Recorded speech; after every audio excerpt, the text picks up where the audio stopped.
దేవునికి స్తోత్రం. మరి శుద్ధీకరణలో విమర్శించు సమయం ఏర్పడి ఉన్నది. పార్ట్ 3 నేను మాట్లాడుతున్నాను, జ్ఞాపకం చేసుకోండి. మూలవాక్యం ప్రసంగి 8:6. మూలవాక్యం ప్రసంగి 8:6 చదవండి. ప్రతి సంగతిని విమర్శించు సమయము ఏర్పడి ఉన్నది. దేవునికి చేతులెత్తి స్తోత్రం చెప్పండి. ఈ సమయం అంతా ఏ సమయం అండి? విమర్శించే సమయం. మొదటిగా దేవుడు విమర్శించే సమయం, రెండవదిగా నినివే పట్టణం వాళ్ళు విమర్శించే సమయం.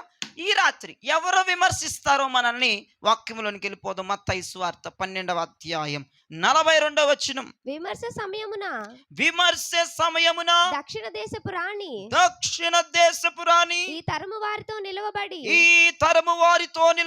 వారి మీద నేరస్థాపన చేయును. ఆమె సొలొమోను జ్ఞానమును వినుటకు భూమి అంతముల నుండి వచ్చెను. ఇదిగో సొలొమోను కంటే గొప్పవాడు ఇక్కడున్నాడు. దేవునికి మహిమ కలుగునగాక. పార్ట్ 1 అంతా దేవుడు విమర్శిస్తే, పార్ట్ 2 అంతా నినివే వారు విమర్శిస్తే, పార్ట్ 3లో ఈ శుద్ధీకరణలో ఎవరో దక్షిణ దేశపు రానట, ఆమె విమర్శిస్తుందంట మనల్ని. ఎవరో దక్షిణ దేశపు రాణి అంటే, దక్షిణ దేశంలో ఏ ప్రాంతం ఉందంటే షేబా ప్రాంతం ఉంది. ఆ షేబా దేశపు రాణి ఈ తరము వారు జేహెచ్ఎస్ మినిస్ట్రీస్లో ఉన్న ప్రతి విశ్వాసి ఆత్మీయుడిని కూడా నేరస్థాపన చేయబోతుందని వాక్యం క్లియర్గా సెలవిస్తుంది. వినండి ప్రియ దైవ జనమా, శుక్రవారం అంతా గగ్గోలు పెట్టాం. నినివే పట్టణం వాళ్ళకు దొరకొద్దు, నినివే పట్టణం వాళ్ళు నీ మీద కోపంతో ఉన్నారు, నీ మూతి మీద పొడుతారు, నీ గురించి దేవుడికి నేరస్థాపన చేస్తారన్నాం. కానీ ఈ రాత్రి అంతా మనం గగ్గోలు పెట్టాల్సింది ఏంటంటే, ఎవరో ఆమె దక్షిణ దేశపు రానట, ఆమె నేరస్థాపన చేసేస్తుందంట దేవుని ముందు. షేబా దేశపు రానట. అదేంటయ్యా, ఆ దేశానికి నాకు ఎప్పుడు రాకపోకలు లేవే, ఆ దేశంలో ఆమె నువ్వు ఎప్పుడు చూడక్కర్లా, కానీ ఆమె మీద నీకు నేరస్థాపన చేసేస్తుందంట, నేను దోషగా నిలబెట్టిద్దంట దేవుని దగ్గర. ఇది విమర్శ దినాల్లో. రేపో మాపో దేవుడు నిన్ను విమర్శిస్తే ఆ షేబా దేశపు రాణి వచ్చేసయ్యా, వీళ్ళున్నారు చూసావా, విజయరాజు గారు చర్చికి వెళ్ళే వాళ్ళు ఉన్నారు చూసావా, జేహెచ్ఎస్ మినిస్ట్రీస్కి వెళ్ళే వాళ్ళు చూసావా. ఇక నాకే కాదు, ప్రతి యావత్తు ఎన్ని సంఘాలు ఉన్నాయో అన్ని సంఘాలకు విమర్శ జరిగిపోద్ది ప్రపంచం మీద. అప్పుడు ఈ షేబా దేశపు రాణి, దక్షిణ దేశపు రాణి ఈ తరం వారి మీద, ఈ సంఘం మీద నేరస్థాపన చేస్తుంది. నీ మీద నేరం మోపిద్ది. నీ మీద నీవు చేస్తున్న ప్రతిదీ కూడా దేవుని దగ్గర ఆమెగా నీ గురించి దేవునికి చెప్తా ఉంటుంది.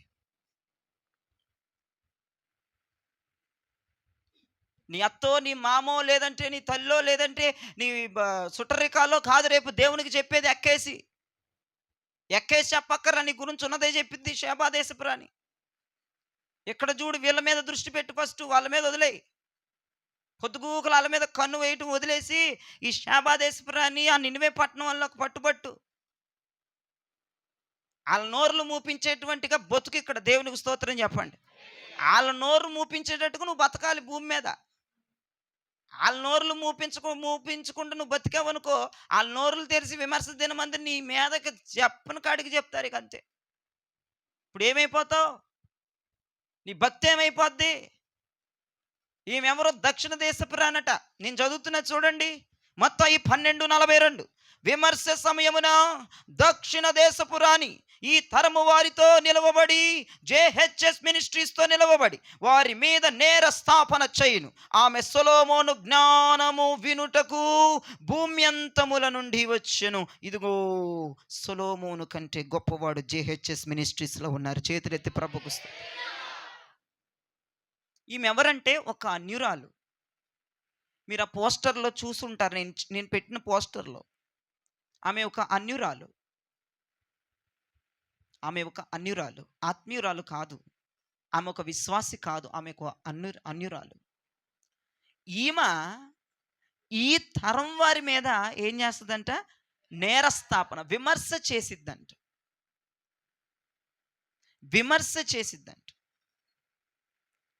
ఎందుకయ్యా విమర్శ చేయాలి ఆమె అంటే, ఏ విషయాలను బట్టి విమర్శ చేసిద్దో కూడా నేను చెప్తా ఈ రాత్రి. మీరు చాలా జాగ్రత్తగా వినండి. ఏ విషయాల మీద విమర్శ చేస్తారు? ఆ లక్షణాలు నీలో ఉంటే గనక ఖచ్చితంగా విమర్శ చేసిద్దామే. షేబా దేశపు రాణి, దక్షిణ దేశపు రాణి, జ్ఞాపకం చేసుకోండి. ఈమె ఒక అన్యురాలు. దావీదు కుమారుడైన సొలొమోనుకి దేవుడిచ్చిన జ్ఞానమును వినుటకు ఈమె షేబా దేశము నుండి ఇజ్రాయేలుకి ప్రయాణమై వెళ్ళింది. దేవునికి మహిమ కలుగును గాక. సొలొమోను ఎక్కడుంటాడు? ఇజ్రాయేల్లో. ఈమె దక్షిణ దేశపు నుండి, షేబా దేశము నుండి ఈమె ఇజ్రాయేలుకి దేనికి వెళ్ళింది? సొలొమోను జ్ఞానమును వినుటకు. దేవునికి స్తోత్రం.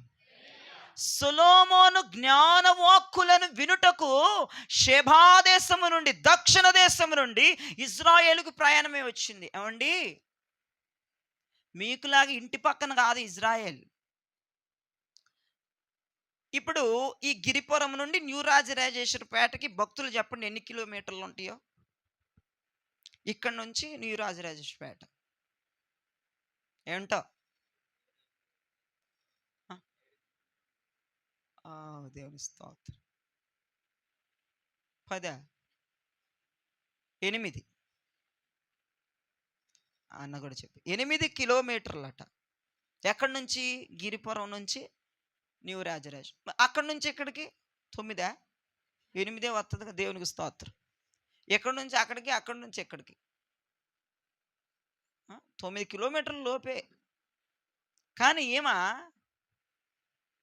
కొంతమంది 4 అడుగుల్లో చర్చ వచ్చిన వీళ్ళకేంటో మరి ఉసూరుమని వస్తారు. నాకేం అర్థం కాదు. వాళ్ళకి అందరికీ స్తోత్రాలు. ఈమె ఎన్ని వేల కిలోమీటర్లు బయలుదేరిందో చెప్పనా? షేబా దేశం టు ఇజ్రాయేల్ ఎన్ని కిలోమీటర్లు అంటే 2250 కిలోమీటర్ల దూరం ప్రయాణం చేసి ఇజ్రాయేల్ వచ్చింది. 2250.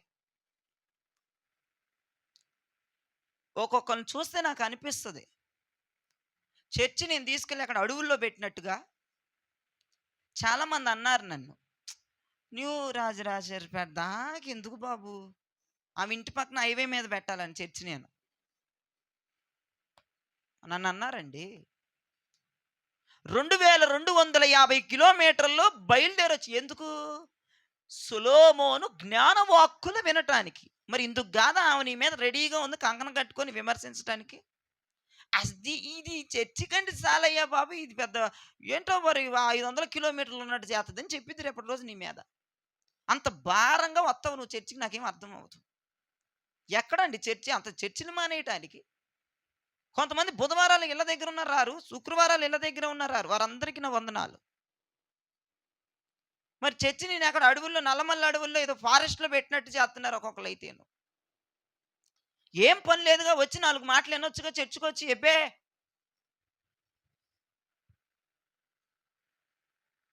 అందుకు కదా షేబా దేశపురాన్ని ఇప్పుడు రెడీగా ఉంది నిన్ను విమర్శించడానికి. ఎవ్వరం చూసే కదండి విమర్శించడానికి రెడీగా ఉంది ఆవిడ. నేను 2250 కిలోమీటర్ల నుంచి నేను సొలొమోను జ్ఞానవాక్కులు వినటానికి వచ్చాను.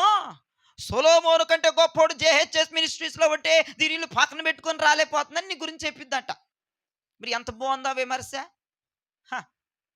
అయ్యా 8 కిలోమీటర్లు 9 కిలోమీటర్లు కూడా ప్రయాణం చేయలేని భక్తులు ఉన్నారు ఇక్కడ. ఆ భక్తులందరినీ ప్రభు దీవించును గాక. మన దీవెనైతే కావాలి. ఆమేన్. గట్టి కంటే ఎక్కడ తిట్టి చేస్తాడు ఈడని. ఏమండి మీకు అర్థమవుతుందో? మరి అర్థమవుతుందో నాకు తెలియట్లా. 2050 అక్కడ, 2250 కిలోమీటర్లు అక్కడ, 8 కిలోమీటర్లు అక్కడ ఈడ్చు కొడితే అసలు ఆమె ఏంటండి? అసలు ఆమె గురించి ఒక అన్యురాలైనా సరే ముచ్చటగా సక్కందానని ఇట్లా అనుకున్నా నేను ఫోటో చూసి. చిటుక్కన్ని నీ ముఖం చూసి ఇట్లా అనుకోబుద్ధి కాదు నాకు ఎప్పుడు.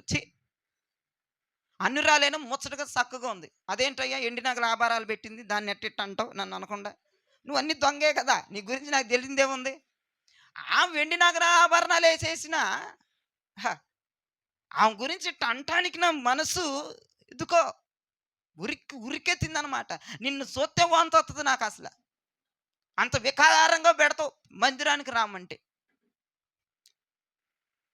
ఏమంటే పనులకెళ్ళి ఒక్కొక్కరు 6, 7:30కి నేను వాక్యం చెప్పేలోపు వచ్చేస్తారు ఇళ్ళకి. ఎందుకు రారు మళ్ళీ వాళ్ళు? మరి దూరం పెట్టానుక, నేను తప్పు చేశాను. దూరం పెట్టేశానుగా మందిరాలు. చూడు ఇళ్ళ మధ్యలో ఉన్నాయి మందిరం. కొంతమంది ఇక్కడిక్కడ ఇల్లులే. వామ్మో! ఏమో బస్సు ఎక్కి, హెలికాప్టర్ ఎక్కి, పడవెక్కి, దోణెక్కి వచ్చినట్టు వస్తుంది చర్చికి. ఆమె నయ్యంగానే మా తల్లి నీకంటేను 2250 కిలోమీటర్లు అంటే మామూలు విషయమా? ఏ ఊరు ఉంటుంది చెప్పండి ఇన్ని కిలోమీటర్లో? చూద్దాం సుమారు. మీకు ట్రావెలర్స్ వాళ్ళు ఉంటారు కదా, అసలు ఏ ఊరు ఉంటుంది ఇన్ని కిలోమీటర్లు? ఏంటో నాకు చెప్పరాదని మీరు మాట్లాడుకుని నాకు చెప్పకుండా. అసలు ఏ ఊరు ఉంటుంది 2250 కిలోమీటర్లు? ఏ ఊరు? వైజాగా, లేదంటే ఇంకోట? వెళ్ళొచ్చావా? ఏ ఊరు చెప్పండి, సుమారు చెప్పరాదండి అర్థం, ఎస్టిమేషను. విజయవాడ నుంచి ఏదూరు 2250. వైజాగ్ ఎన్ని కిలోమీటర్లు ఉంటుందో? ఢిల్లీనా? దేవునికి స్తోత్రం. గూగుల్లో చూసిన భక్తులకు స్తోత్రం. మరి ఇక చూడు, మరి ఢిల్లీ అంట. వాళ్ళ మాట కిందకి వద్దాం, ఎందుకు తీసేయాలా ఢిల్లీని? విజయవాడ టు ఢిల్లీ అంత దూరం వెళ్ళినట్లుగా. ఏదో ఒకటిలో చెప్పుకుందాం ఈ పూటకు వాక్యం, తప్పైతే అయింది. విజయవాడ నుంచి ఢిల్లీ వెళ్ళే లెక్క వెళ్ళిందంట. ఎవరి మాటలు వినటానికి? ఆఫ్టర్ ఆల్ సొలొమోను జ్ఞాన వాక్కులు వినటానికి. మరి నీ దేవుడు నా దేవుడు ఆఫ్టర్ ఆలా? ఆమె అంటుందిగా సొలొమోను కంటే గొప్పోడు ఈ సంఘంలో ఉన్నాడు. మరి మీ మీ మీ యొక్క ప్రయాణాలు ఎట్లా ఉండాలండి? దగ్గరైనా సరే మీరు రాకపోకలు మానేస్తూ ఉంటుంటే మరేంటో కొంతమందికి విచిత్రంగా ఉంటుంది. నాకు ఆమె దాని గురించి నేరారోపణ చేస్తుంది నీ మీద. నేను ఇన్ని కిలోమీటర్లు బయలుదేరి జ్ఞానవాక్కులు వినటానికి వస్తే ఈమె చర్చికి రావడానికి బద్దకిచ్చేస్తుందయా. దగ్గరే మళ్ళీ కొంతమంది ఇల్లు ఇక్కడ ఈ సరౌండింగ్లోనే. కొంతమందిది కిందే ఉంటుంది. నన్ను ఏమనొద్దు, క్షమించండి. అక్కడ పేటలోనైనా ఎక్కడైనా ఎన్నింటికి వస్తున్నారో దేవా స్తోత్రం. ఏమనమాకండి తల్లి, మీ అందరికి వందనాలు, స్తోత్రాలు. ఒక ఊరు బయలుదేరినట్టు బయలుదేరతారు, కిందున్న పక్కనే అతుక్కొని ఉన్న. ఇక్కడేగా పక్క సందేగా. ఎన్ని గంటలు పట్టాలి? ఇక్కడ నుంచి ఏలూరు వెళ్ళే గంటకు వస్తారు ఒకళ్ళు. ఏలూరు నుంచి వచ్చావా అని అడగాల్సి వచ్చింది వాళ్ళు. నేను అట్లా అడగబుద్ధి అయింది. ఏమో ఏలూరు నుంచి గంటకు భలే వచ్చామమ్మ, 7ంటికి ప్రార్థన అయితే 8ంటికి. అబ్బా కరెక్ట్గా వచ్చావు, గంటకల్లా వచ్చేసావు ఏలూరు టు విజయవాడ. కొంతమంది రాకల గురించి చెప్తున్నా, నేను అంటాం కాదు. రేపటి రోజున ఆమె పేరు ఏం పేరు పలకరాదండి? షేభాదేశపురాని రేపటి రోజున కిలోమీటర్ల ఎస్టిమేషన్ చేసి కూడా మీ మీద, ఈ తరం వారి మీద నేరారోపణ చేస్తుందట. అందుకే మీరందరూ ఈ రాత్రి మారు మనసు పొందిన వారై మందిరాలకు రావాల్సిందిగా ప్రభు పేరిట మనవి చేస్తున్నా. శుద్ధీకరణలకు కూడా ఫోన్లు చేయాల్సి వస్తుంది మీకు. ఇదేం దరిద్రమో నాకు అర్థం అవ్వట్లా. కొంతమందికి అసలు గుర్తుండదు.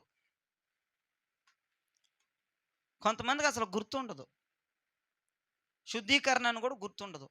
కొంతమంది అంటారంట మాకు ఫోన్ చేయలేదుగా అంటున్నారంట. ఆ పాపిస్ట్ వాళ్ళందరికీ దేవుడు వాళ్ళని దీవించును గాక. ఏమండి, మీకు ఒకటి అలవాటు చేస్తే అలవాటు ప్రకారం వెళ్ళబాకండి. ఒక్కోసారి ఫోన్ రాదు. రేపు నెల నుంచి ఎవరికి ఫోన్లు చేయము, ఎంతమంది వస్తారో చూస్తా. ఎందుకు ఇదేంటి వ్యవహారం ఏంటిది? మీకు ఫోన్లు చేసి కదిలించి మరుసటి రోజు ముందే పని కట్టుకొని ఇంతమందికి ఫోన్లు చేయాలంటే మామూలు విషయాలా? మెంటలు వస్తుంది ఫోన్లు మాట్లాడాలంటే. ఆ గోబలు వాసిపోతున్నాయి, ఆ పిల్ల గోబలు.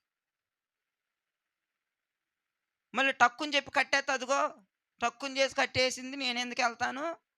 మళ్ళీ ఈ ఒక మాటలు, అమ్మా ప్రైజ్ లార్డ్, నేను మార్కెట్లో ఉన్న తర్వాత చేయి అంటావు. మళ్ళీ ఆ కేసులు కూడా వచ్చి ఉంటాయి మహాతల్లి దగ్గరికి. మళ్ళీ నీ ఫ్రీ టైంలో మళ్ళీ ఫోన్ చేసి, అమ్మ శుద్ధీకరణ 11 గంటలు. వస్తాం. అంగ చేయకపోతే నువ్వు రావు.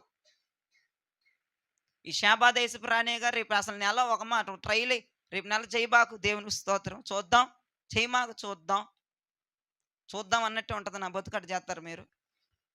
మొత్తం ఖాళీగా ఉంటుంది ఇక రేపు నెల చర్చ్ అంతా. ఒకసారి ట్రైల్ వేద్దామమ్మ రేపు నెల. ఆగస్టా రేపు నెల? ఆగస్టు ట్రైల్ వేద్దాం. నువ్వు చేయబాక, రెస్ట్ తీసుకో. దేవునికి స్తోత్రం. ప్రజల్ని దీనికి అలవాటు చేద్దాం. ఎందుకండి ఫోన్లు చేసి మీరు చిన్నపిల్లలు కాదు, మీ అంతటి మీకు బాధ్యత తెలియాలి, బాధ్యత రావాలి. 3వ శనివారం శుద్ధీకరణ, 3వ ఆదివారం బల్లారాధన.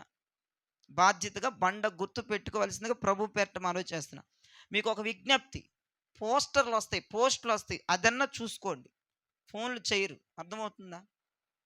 అది చూసుకొని పోస్టర్లు ఫోన్ చూసుకొని చదువుకున్న వాళ్ళే కొద్దిగో గొప్ప చదువుకున్న వాళ్ళు కనపట్టి సంస్కారం మీకు తెలుసు కాబట్టి సంస్కారబద్ధంగా ప్రభు యొక్క పనుల్లో బ్రతకాల్సిందిగా ప్రభు పేరట మనవి చేస్తున్నాను. ఎవరు చెప్పలేదు శాబాదేశపురానికి.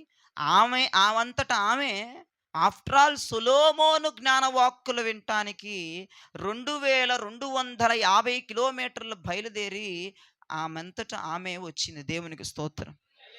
ఈ రోజున మందిరాలకి రావటానికి నీకు ఫోన్లు చేసి పిలవాలి.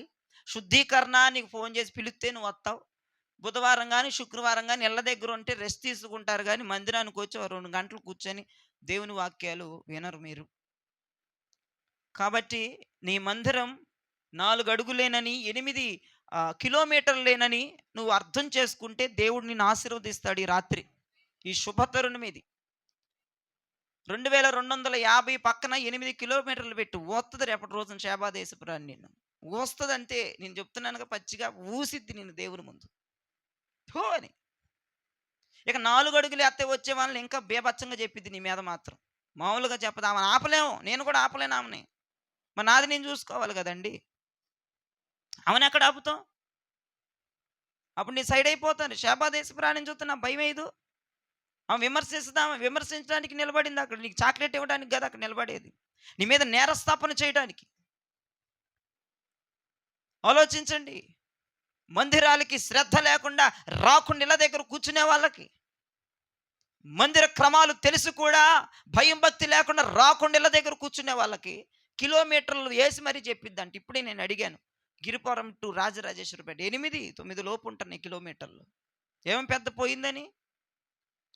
ఇక 4 అడుగు ఉన్న వాళ్ళకి, ఇక పక్క సందులో ఉన్న వాళ్ళకి, కింద ఉన్న వాళ్ళకి, పైన ఉన్న వాళ్ళకి, వెనకున్న వాళ్ళకి, ఇక వీళ్ళకి ఎంత నేరస్థాపన చేస్తుందో ఆలోచించండి. మీ దృష్టికి తీసుకొస్తున్నాను ఈ మాటలు. మీరు ఆలోచించవలసిందిగా ప్రభు పేరట మనవి చేస్తున్నా. ఇప్పుడంటే మోటార్ స్కూటర్లు ఉన్నాయి. ఇప్పుడు బండ్ల మీద వచ్చేస్తున్నారు తల్లి పిల్ల. అప్పుడు ఏమున్నాయి? ఇప్పుడు హెలికాప్టర్లు ఉన్నాయి, ఈ బైకులు ఉన్నాయి, బస్సులు ఉన్నాయి, ఆటోలు ఉన్నాయి. అప్పుడు ఏమున్నాయి? గుర్రాలు, రథాలు, ఒంటెలు, ఇయేగా. వాటి మీద వెళ్ళింది. రథాలు, పల్లకిలు. అవి రాని కాబట్టి కొంచెం హై రేంజ్లో పల్లక మీద, రథం మీద వెళ్ళినట్టుంది నాకు తెలిసి. అయితే ఎన్ని సంవత్సరాలు ప్రయాణం చేసి ఉంటుంది చూడండి. 2250 అంటే ఇప్పుడంటే ఇన్ని కిలోమీటర్లు 1-2 రోజుల్లో వెళ్ళిపోతాం, లేదంటే 3 రోజుల్లో వెళ్ళిపోతాం ఏదన్నా వెళ్ళాలంటే. ఎన్ని సంవత్సరాలు పట్టి ఉంటుంది ఆమెకి? ఒక అన్యురాలు సొలొమోను జ్ఞానవాక్కులు వినటానికి. నీకేమైంది తల్లి? పక్కనే పరిశుద్ధమైన మందిరాన్ని పెట్టుకొని, నీ సందు పక్కనే పరిశుద్ధ మందిరాన్ని ఇలా చూస్తే కనపడి మందిరాన్ని పెట్టుకుని రావటానికి నీకంత ఒళ్ళు బద్ధకం అయితే ఇక మరి నేను ఏమనాలి? రెడీగా ఉండు. శాబాదేశపురాన్ని డిబేట్ కోసం వార్ జరగబోతుంది. రెడీగా ఉండున్నటువంటి వాళ్ళు మీ మనసులకే వదిలేస్తాను నేను. మీరు చాలా మారకపోతే ఆ అన్యురాల చేత మాటలు అనిపించుకోవాల్సి వచ్చింది. మీరు జ్ఞాపకం చేసుకోండి. ఆమె ఏమంటుంది? ఈ తరము వారిని. ఏ తరం వారినట? ఈ తరం అంటే నువ్వు బతుకున్నావు కాబట్టి నిన్నే. ఈ జేహెచ్ఎస్ మినిస్ట్రీస్లో ఉన్న వారిని విమర్శిస్తా, నేరస్థాపన చేస్తానని డైరెక్ట్గా నీకు చెప్తుంది ఆవిడ. ఆవిడెవరో మీకు తెలియకపోవచ్చు. ఇప్పుడు పరిచయం చేసుకోండి. హాయ్ శాబాదేశపురాన్ని, హాయ్. చాక్లెట్లు కొనిచ్చిన మూతి మీద వేసి కొట్టిద్ది. నా గురించి మంచిగా చెప్పాను అట్లాంటిది కాదు ఆవిడ. ఇప్పుడన్నా పరిచయంలో తెచ్చుకోండి. వాక్యం చెప్తున్నాను కాబట్టి తెలిసి ఉండాలి నీకు. వీళ్ళని మర్చిపోయావంటే నీకు కెరియర్ ఉండదు. ఇక గుర్తుపెట్టుకోవాల్సింది వాళ్ళని గుర్తుపెట్టుకో. డేంజర్ క్యాండిడేట్లు వీళ్ళు, నినివే వాళ్ళు కానీ, ఈ శాబాదేశపురాన్ని కానీ. ఎందుకంటే నీ మీద ఏం చెప్పాలని చూస్తారు దేవునికి. నువ్వు అసలు నిన్ను పరలోకాను ఎడంకాలు కూడా పెట్టవు. వీళ్ళు చెప్పే చెప్పుడికి అర్థమవుతుందా? ముందల వీళ్ళని జ్ఞాపకం చేసుకో. వీళ్ళని జ్ఞాపకం చేసుకుంటా భక్తిని కొనసాగించు మంచిగా. దేవునికి స్తోత్రం చెప్పండి. ఒక క్రమబద్ధీకరణగా భక్తిని కొనసాగించు. నువ్వు తప్పు చేస్తున్నావంటే అమ్మో శాబాదేశపురాన్ని గుర్తొచ్చేయాలి నీకు. నిన్నువే పట్టణ వస్తువులు గుర్తొచ్చేయాలి నువ్వు గనక చెడు నడతలకు వెళ్ళిపోతుంటే. వాళ్ళని మాత్రం మర్చిపోవద్దని దేవుని పేరట మీ అందరికి మనవి చేస్తున్నాను. ఆమె మొట్టమొదటిగా ఏమని నీ మీద నేరస్థాపన చేసిద్ది చెప్పాను కదా. చర్చికి వచ్చే విషయంలో నేరస్థాపన చేసిద్ది. కిలోమీటర్ల లెక్కేసి మరి చెప్పిద్ది. 8 ఎక్కడ, 2250 ఎక్కడ. దీన్ని టాలీ చేసి రేపటి రోజున దేవునికి, ఇది మొట్టమొదటి పాయింట్గా చెప్తున్నాను, దీన్ని టాలీ చేసి నేను ఇరికించింది దేవుని దగ్గర. 4 అడుగులు వేస్తే వచ్చే చర్చిని కూడా నిన్ను ఇంకా భయంకరంగా చెప్పిద్ది దేవునికి. విమర్శ, సాకు కాదది, నిజం, సత్యం, వాస్తవం ఉన్నదే మాట్లాడిద్ది ఆవిడ. అయ్యా గిరిపురం నుంచి రాజరాజపేట రావడానికి సత్తుందయ్యా. రాజరాజపేటను గిరిపురం రావడానికి ఓ పెద్ద చచ్చిపోతుంది, ఇక ఏమే ప్రయాణం చేసి వెళ్తుందని.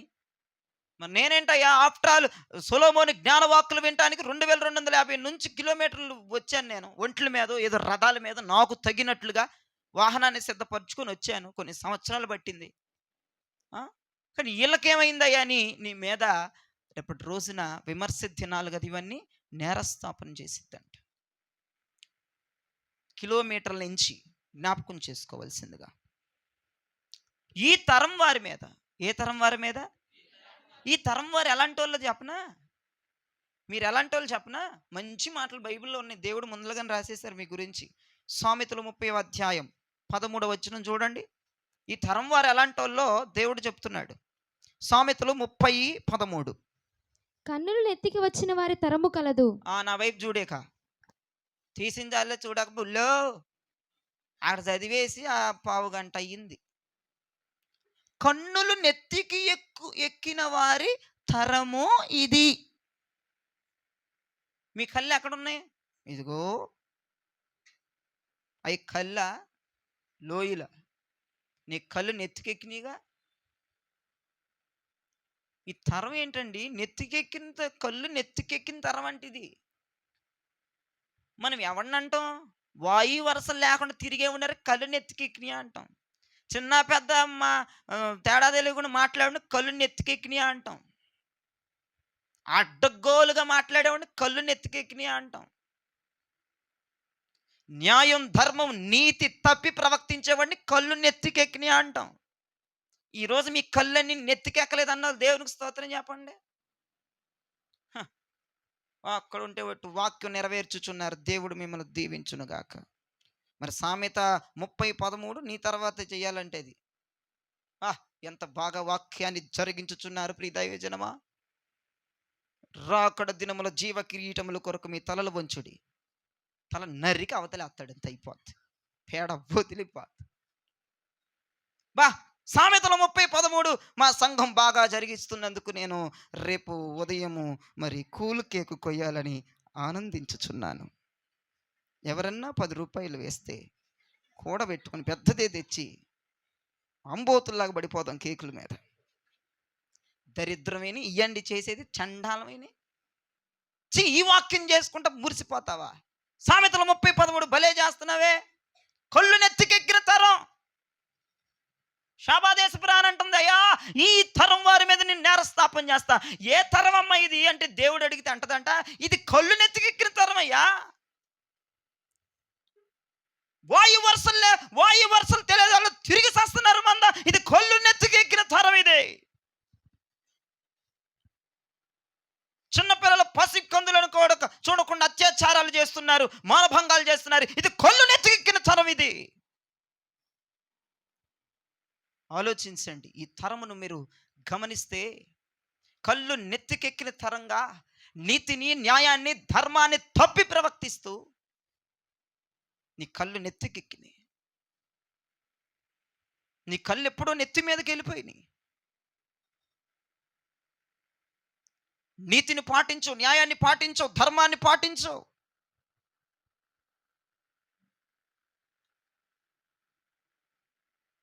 ఆలోచించండి. దేవుడు నీతోనే మాట్లాడుతున్నాడు. షేబా దేశపు రాణి రేపు నీకు విరోధంగా నిలబడబోతుంది. ఏవండి ఈ మాటలు మీరు చిన్నగా ఏదో తీసుకోవద్దు దయచేసి ప్లీజ్. దేవుడు నిజంగా మన సన్నిధికి మన చర్చ్కి ఇటువంటి ఈ ప్రత్యక్షత ఇచ్చినందుకు నేను ప్రభుని స్తుతిస్తున్నాను. ఎందుకంటే ఈ మాటలు మన దాకా రాకపోతే, మనకు తెలియకపోతే, శబాదేశపు రాణి మన మీద నేరస్థాపన చేసిద్దన్న ముక్క నీకు తెలియకపోతే వెళ్ళిపోయి అక్కడ గావురు గావురు అని ఎడుతూ ఉంటావు, జయరాజు గారు చెప్పలేదని. అందుకు నేను సేఫ్ అయ్యా, దేవునికి స్తోత్రం ముందు. ఎందుకంటే అమ్మాయిని మీకు పరిచయం చేసేస్తున్నా ఈ రాత్రి. నినివే వాళ్ళని మొన్న శుక్రవారం పరిచయం చేసేసా. మీకు బండ గుర్తుండాలి. వామ్మో వాళ్ళ విమర్శ దినమున నన్ను నా గురించి ప్రభువుకు చెప్పబోతున్నారు.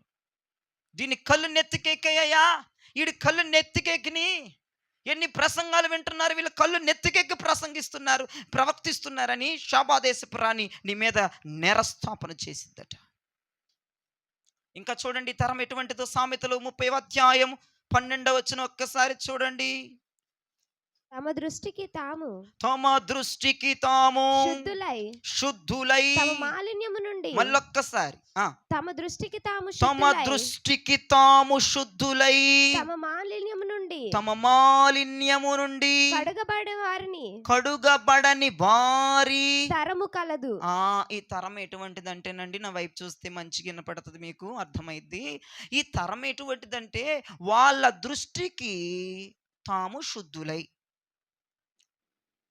ఎవరి దృష్టికి? నీ దృష్టికి నువ్వు కరెక్టేరా బాబు, ఏమమ్మా నీ దృష్టికి నువ్వు కరెక్టే, కానీ మాలిన్యము నుండి కడగబడని వారి తరం ఇది. నీ దృష్టికి నువ్వు చేసే పని కరెక్టు, ఎవడి గురించి పట్టించుకో. ఈ పని చేస్తే, ఇలా ప్రవర్తిస్తే ఎన్ని అనర్థాలు వస్తాయి, ఎన్ని అపకీర్తులు వస్తాయి, ఎలాంటి పరిణామాలు ఉంటాయి అనేది నీకు అవసరంలా. తాగేవాడికి తాగుడు తప్ప కరెక్టా? ఎస్ కరెక్టే. తిరుగుబోతాడికి తిరిగేది కరెక్ట్. ఆడి దృష్టి అది నాకు చేసేది కరెక్ట్ అనుకుంటాడు, అది ఆడి తప్పు అనుకోడు. తిరిగేవాళ్ళు తిరగటానికి కరెక్టు, తాగేవాళ్ళు తాగటానికి కరెక్టు, వాళ్ళు తప్పు అని అనుకోరు. నీతి తప్పి, న్యాయాన్ని తప్పి, ధర్మాన్ని తప్పి ప్రవర్తించే వాళ్ళు చేసేది కరెక్ట్ అనుకుంటారు. అది దైవజనుడికి కానీ దేవునికి కానీ ఎవరికి కరెక్ట్ అనిపించదు మీ పనులు. కానీ మీ దృష్టికి మీరు శుద్ధులై, అక్కడ వాక్యం చెప్తుంది, నేను చెప్పట్లా. వారి దృష్టికి వారు శుద్ధులై మాలిన్యము కడగబడని వారి తరం ఇది. పాపం నీది అట్టగే ఉంది, మాలిన్యం అట్టగే ఉంది, మచ్చ అట్టగే ఉంది, ముడత అట్టగే ఉంది. నువ్వు చేసే పనులన్నీ నీకు కరెక్ట్ అయిపోతున్నాయిరా బాబు. నువ్వు చేసిందల్లా కరెక్టు, చేయబెట్టిందల్లా కరెక్టు, నువ్వు చేసే పనల్లా కరెక్ట్. అది ఎవడన్నా తప్పు అంటే ఒప్పుకో. అదే సామెతల్లో 12వ అధ్యాయంలో 15వ వచనంలో చూడండి ఒకసారి, ఒక మాట ఉంది. అదే సామెతలు 12:15. మూర్ఖుని మార్గము వాని దృష్టికి సరి అయినది. అదిగో నా వైపు చూడండి. మూర్ఖుని మార్గము వాడి దృష్టికి. తాగబోతాడు మార్గం, తాగబోతాడు కరెక్ట్, నువ్వు వెళ్ళి రాంగ్ అంటే నేను చెప్పించుకుదంతాడు. నువ్వు చేస్తున్న పనులు, నువ్వు చేస్తున్న వేషధారణ నీకు కరెక్ట్ అనిపిస్తుంది.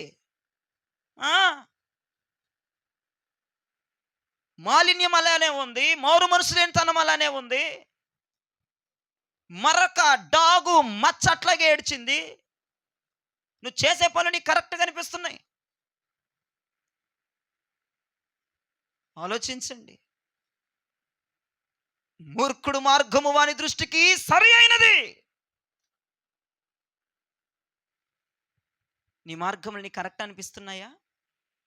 నువ్వు చేసేదల్లా నీకు కరెక్ట్ అనిపిస్తుందా? ఖచ్చితంగా శబాదేశపు రాణి చేతులను దొరికిపోతావు. ఖచ్చితం ఇది చెప్తుంది. నువ్వేది చేసినా తప్పనిపించడు తమరికి. ఎబ్బే దైవజనుడు వాక్యం చెప్పాడు, వాక్యం చేయవు, అది నీకు తప్పనిపించదు. అది ఎవడన్నా అడిగాడు అనుకో, ఆడి మీద ఇరుసుకు పడిపోతావు అంతే. నువ్వు చేసిన తప్పు అన్నది మాత్రం నీ దృష్టికి రాదు. Correct correct correct correct. ఏంది కరెక్ట్? ఇది ఆ తరం అండి. ఇది ఈ తరం కళ్ళు నెత్తికెక్కిన తరం ఇది. ఈ తరమట తాము మార్గములు తమకు ప్రీతికరములు, తాము చేసింది తమకు కరెక్ట్. ఒకవేళ నువ్వు చేస్తున్న పనులన్నీ నీకు ఇంపుగా, కరెక్ట్‌గా అనిపిస్తున్నాయా ప్రియ సహోదరి, సహోదరుడా? నువ్వు చేస్తున్న ప్రతి తప్పు నీకు తప్పు అనిపించట్లేదా? కరెక్ట్ అనిపిస్తుందా? కరెక్ట్ అనిపిస్తుందా? నిన్ను నువ్వు సమర్థించుకుంటున్నావా? నీ మాలిన్యం అలానే ఉన్నది. నీ ముడత అలానే ఉన్నది. మారు మనసు లేనితనం అలానే ఉన్నదని ఇక్కడ సామెతల్లో గ్రంథకర్త మాట్లాడుతూ ఉన్నాడు. మీరు ఆలోచించండి. ఈ తరం ఎలాంటిదో చెప్తున్నాను నేను. ఈ తరము మామూలు తరం కాదు. ఎవడికి వాడు రాజులు, ఎవడికి వారు రాణులు. ఈ తరము అలాంటిది. పిల్లలకు పిల్లలు, తల్లిదండ్రులకు తల్లిదండ్రులు. వెనకటి రోజుల్లో తల్లిదండ్రులను చూసేవాళ్ళు. ఇప్పుడు పిల్లల్ని చూడాల్సి వస్తుంది. అంటే ఇంట్లో నలుగురుంటే నలుగురు తోపులే, నలుగురు తురుములే. మరంతే. ఎవడికి వాడు రాజు, ఎవడికి వాడు మంత్రి, ఎవడికి వాడు అధిపతి, ఎవడికి వాడు క్యూన్స్, రాజులు, రాణులు. ఆ! ఏదో తల్లి బాధ కొద్ది వారు అలా చెయ్యి మాకరా అంటే తల్లి మీద కక్ష, తండ్రి మీద కక్ష. అంటే నీకు కరెక్ట్‌గా ఉందిరా పని. మా ఫోన్ అంతసేపు చూడకూడదంటే వాళ్ళ మీద చిరుబుర్లు. అంటే ఎలా ఉందంటే ఈ తరం, వాళ్ళు చేసేది మేము చేసేది కరెక్టు. మా అమ్మ పద్దాకల నన్ను ఇట్లా అంటది. మా నాన్న పద్దాకల నన్ను ఇలా అపార్థం చేసుకుంటాడు. లేదంటే మా అన్నయ్య, మా తమ్ముడు ఆళ్ళకెందుకు నేను నచ్చనా? బయట ఇంతసేపు ఉండకూడదమ్మా అంటే తప్పైపోయింది తల్లి ఇప్పుడు దానికి. ఆ! తల్లిదండ్రులేంటి? రాబోతున్న అనర్థాలను మనసులో పెట్టుకొని వాళ్ళు మంచి మాటలు చెప్తారు. అది తప్పైపోయింది ఈళ్ళకి. అంటే వాళ్ళు చేసేది కరెక్ట్. అందరికందరూ అట్లాగే ఉన్నారులెండి. తల్లిదండ్రులేని వెనకేసుకురాని ఆళ్ళు కూడా అంతకంటే బీభత్సంగా తయారైపోయారు. కొన్ని మాటలు చెప్పకూడదు కదండీ! చెప్తే దరిద్రంగా ఉంటాయి.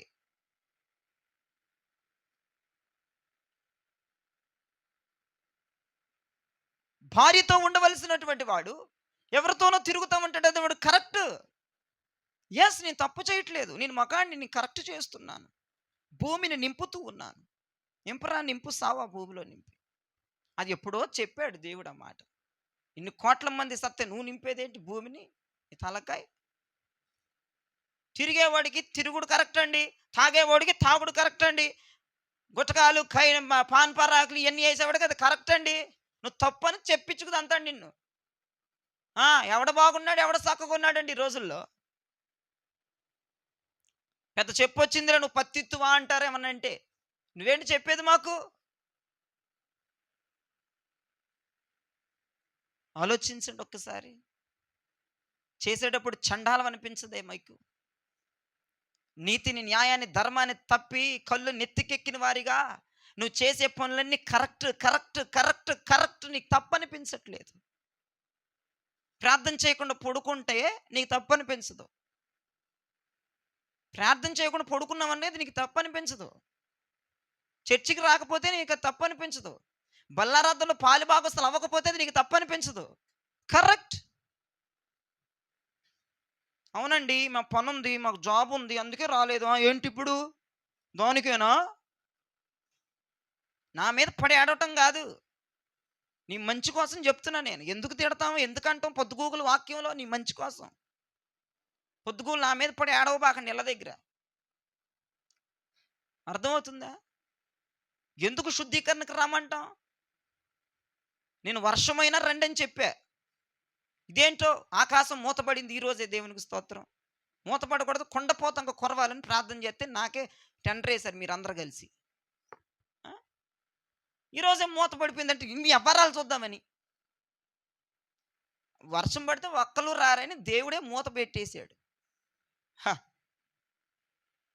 ఏమనంటే ఏం చదువుతుంది తెరిసి రేపు వచ్చి బల్ల దగ్గర వర్షం పడింది, మాకు గొంటలు ఉన్నాయి, ముందు నీళ్ళు వచ్చేసినాయి అయ్యగారు, మా ఇల్లు సూదురు కానీ రండి ఒకసారి. సాకులు నేను వెళ్ళలేనానో. మరి నువ్వు ప్రార్థన చేయమాకరా వరే, వాళ్ళు మామూలు కాదురా అని మరి దేవుడు ఆకాశ తూములు మూసేశాడు ఈ పూటకి. దేవునికి స్తోత్రం. రేపన్నా తెరుగునుగా. భక్తులు వర్షానికి భయపడి ఉండే భక్తులు ఉన్నారు ఇక్కడ. మళ్ళీ ఆ పన్ను మానేమని అబ్బా అదట్టా కుదిరిద్ది. చర్చికి అయితే మానేస్తాం అంతే. వీళ్ళకి భయ్యా భక్తుల కళ్ళు నెత్తికెక్కిన వాళ్ళలాగా వీళ్ళకి ఇక వీళ్ళు చేసేది కరెక్ట్ అది. తప్పయ్య గారు అని అనరు. అది ఇది ఇది అని చెబుతూ ఉంటారు. వాళ్ళ సాకులేం లేక మేము సావాలి. ఆలోచించు, శబాదేశపు రాణి నీ మీద ఏమని నేరారోపణ చేసిద్దంటే 2250 నేను 8 అది, కానీ జైల ఆడి రాల 4 అడుగులు రాల అని నేరారోపణ చేసిద్ది ఈ తరం వారి మీద. ఈ తరం ఎలాంటిదని చెప్పుకుంటే, ఈ తరం కిందకు వస్తే మనం ఎలాంటిదని చెప్పుకోవాలి? కళ్ళు నెత్తికెక్కిన తరం ఇది. మళ్ళీ ఏ తరం ఇది? తమ దృష్టికి తాము శుద్ధులు. నెంబర్ 1 నేను, నెంబర్ 1. 1 1 1. ఎస్, నువ్వు నెంబర్ 1. మామూలు దాన్ని నువ్వు నెంబర్ 1. కరెక్ట్ సిస్టర్, మీరు చేసిన పని కరెక్ట్ బ్రదర్. ఎస్, వర్షం పడితే ఎలాగెళ్తాం చర్చికో? కరెక్ట్. ఆడిని ఒకని పెట్టుకుంటావు పక్కన కరెక్ట్ అనేవాడు నీకు. ఆడంతకంటే పనికి మాలోడు. నీకు తొత్తులాళ్ళు జై జై అంటారు నీ వెనకుండాళ్ళు. నీ తొత్తులు తగలాడతారుగా ఒక 4 3. నువ్వు చెప్పవే బుల్ల, నువ్వు చెప్పవే. ఆ బుల్లు వచ్చింది. ఆ బుల్లు చెప్పడానికి ఆ బుల్లు వచ్చింది. వర్షం పడింది ఆయన వచ్చింది. ఏదేమైనప్పటికంటే నువ్వు చేసేది నీకు కరెక్ట్ అని నీకు అనిపిస్తుందేమో, రాంగ్. నీ మీద నేరస్థాపన జరిగిద్ది, జాగ్రత్త. ఖచ్చితంగా ఖచ్చితంగా నీ మీద నేరస్థాపన జరిగిద్ది. నిన్ను నువ్వు సమర్థించుకొని, నిన్ను సమర్థించడానికి ఇంకొన్ని 4 వెనకేసుకుంటున్నావు చూసావా? చండాలమైన పని, అంతకంటే ఇంకోటి లేదు. ఈ శుద్ధీకరణలో ప్రతి ఒక్కటి శుద్ధి అవుగును గాక. నీకు కరెక్ట్ అని ఎప్పుడు అనిపించిందో, నువ్వు చేసే ప్రతి తప్పుడు పని, దైవజనుడికేనో నువ్వు చేసే తప్పు అనిపిస్తుంది, నీకేమో కరెక్ట్ అనిపిస్తుంది. మళ్ళీ ఆ బుల్లికి 10 మంది బుల్లులు చేరి నా మీద పడి ఆడవటం. దైవజనుడు తప్పు అయితేనే గద్దెస్తాడు. పని పాటలేదు అనుకున్న దైవజనుడికి. పొద్దుగూకలు నీ మీద పడిపోవటానికి నువ్వు రాక్షసి, నేను రాక్షసుడిని. నాకేం అవసరం అమ్మా? అసలు నాకు బీపీ షుగర్లు రాకూడదని నేను కోరుకుంటుంటాను. నాకేం అవసరం నీ మీద పడి ఆడవటం? మమ్మల్నే అంటారు, ఎవరిని అంటారు? ఎందుకు తప్పు చేసావు కాబట్టి అంటా. పొద్దుగూకలు అంటున్నాను, ఎవరిని నేను అంటానా? తప్పు చేస్తే నాకేమో మెంటలో కోపం వచ్చేస్తుంది. నాకు అసలు నచ్చరు అసలు వాళ్ళు. నువ్వు చేసిన తప్పు, మరి ఆ తప్పు నీకేం తప్పుగా అనిపించట్లా, నన్నేం చేయమంటావు? దేవుని దృష్టిలో తప్పు అనిపిస్తుంది, నా దృష్టిలో తప్పు అనిపిస్తుంది. మరి నీ దృష్టికే తప్పు అనిపించట్లా.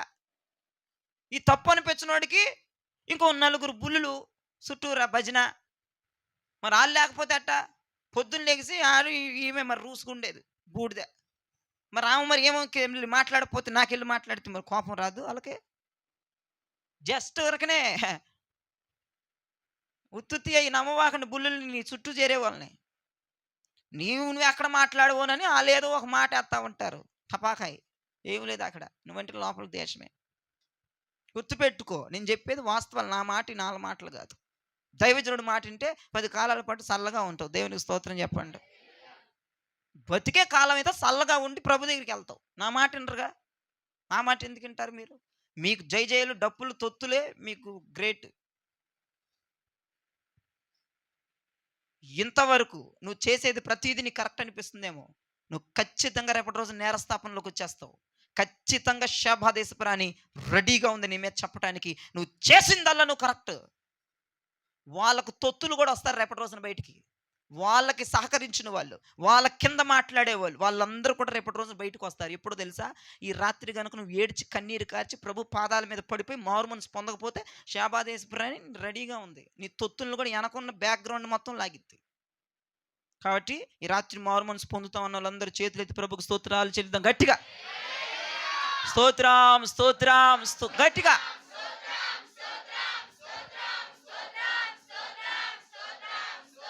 మంచిది. దేవుడు మిమ్మల్ని దీవించుగాక. శబాదేశపు రాణి ఎందుకు వచ్చింది ఇంతకీ? 2250 కిలోమీటర్లు బయలుదేరి సొలొమోను జ్ఞానవాక్కులని ఎందుకు వచ్చింది? ఆఫ్టర్ ఆల్ సొలొమోను జ్ఞానం. సొలొమోను కంటే గొప్పడు గిరిపోరలు ఈ రాత్రి బీభత్సంగా సంచరిస్తున్నాడు. గట్టిగా చెప్పండి నమ్మినోళ్ళు.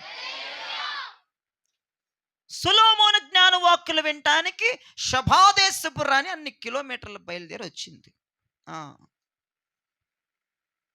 మరి నీవు దేవుని జ్ఞానము వినుటకు ఎందుకు రాలేపోతున్నావు?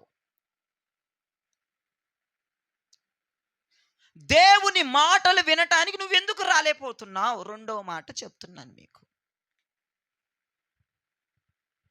ఎందుకు రాలేపోతున్నావు? సొలొమోను జ్ఞానవాక్కులు వినటానికి ఆమెగారు అన్ని వేల కిలోమీటర్లు ప్రయాణమై వెళ్తే, నువ్వు దేవుని మాటలు, సొలొమోను కంటే గొప్పవాడు కదా ఆయన, సొలొమోను జ్ఞానవాక్కులు వినటానికి ఆమె వెళ్తే, మరి దేవుడే జ్ఞానముగా ఆయన మాటలు వినటానికి నువ్వెందుకు రాలేపోతున్నావు? ఎందుకో చెప్పనా? నీ బలహీనత కూడా నేనే చెప్తా. మీకు తెలియదు, నీ మంచోడు, నేను చెప్తాను. నేను మీకు, మీరెందుకు రాలేకపోతున్నారో మీకు తెలియదు, నేను చెప్తా. మీరెందుకు దేవుని అమూల్యమైన ముత్యపు బంగారపు రత్నాల మాటలు వినటానికి మీరెందుకు రాలేకపోతున్నారు నేను చెప్తా. వినండి, నువ్వు ఎందుకు రాలేకపోతున్నావు నేనే చెప్తా, నిన్ను అడగను. నీకు తెలియదు, నిజంగా నీకు తెలియదు.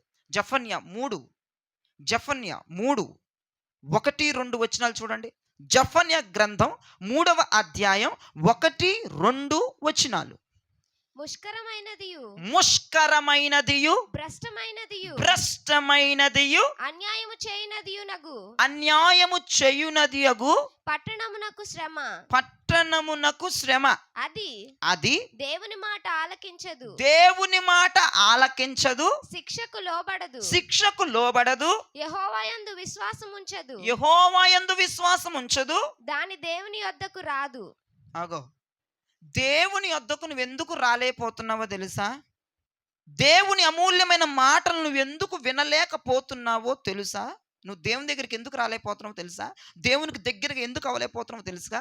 ముష్కరమైనది అనండి ఒకసారి, భ్రష్టమైనది అనండి ఒకసారి, అన్యాయము చేయునది అనండి ఒకసారి. అది ఏది? ముష్కరమైనది, భ్రష్టమైనది, అది దేవుని మాట ఎందు. ఎవరినరు దేవుని మాట? ముష్కరులు.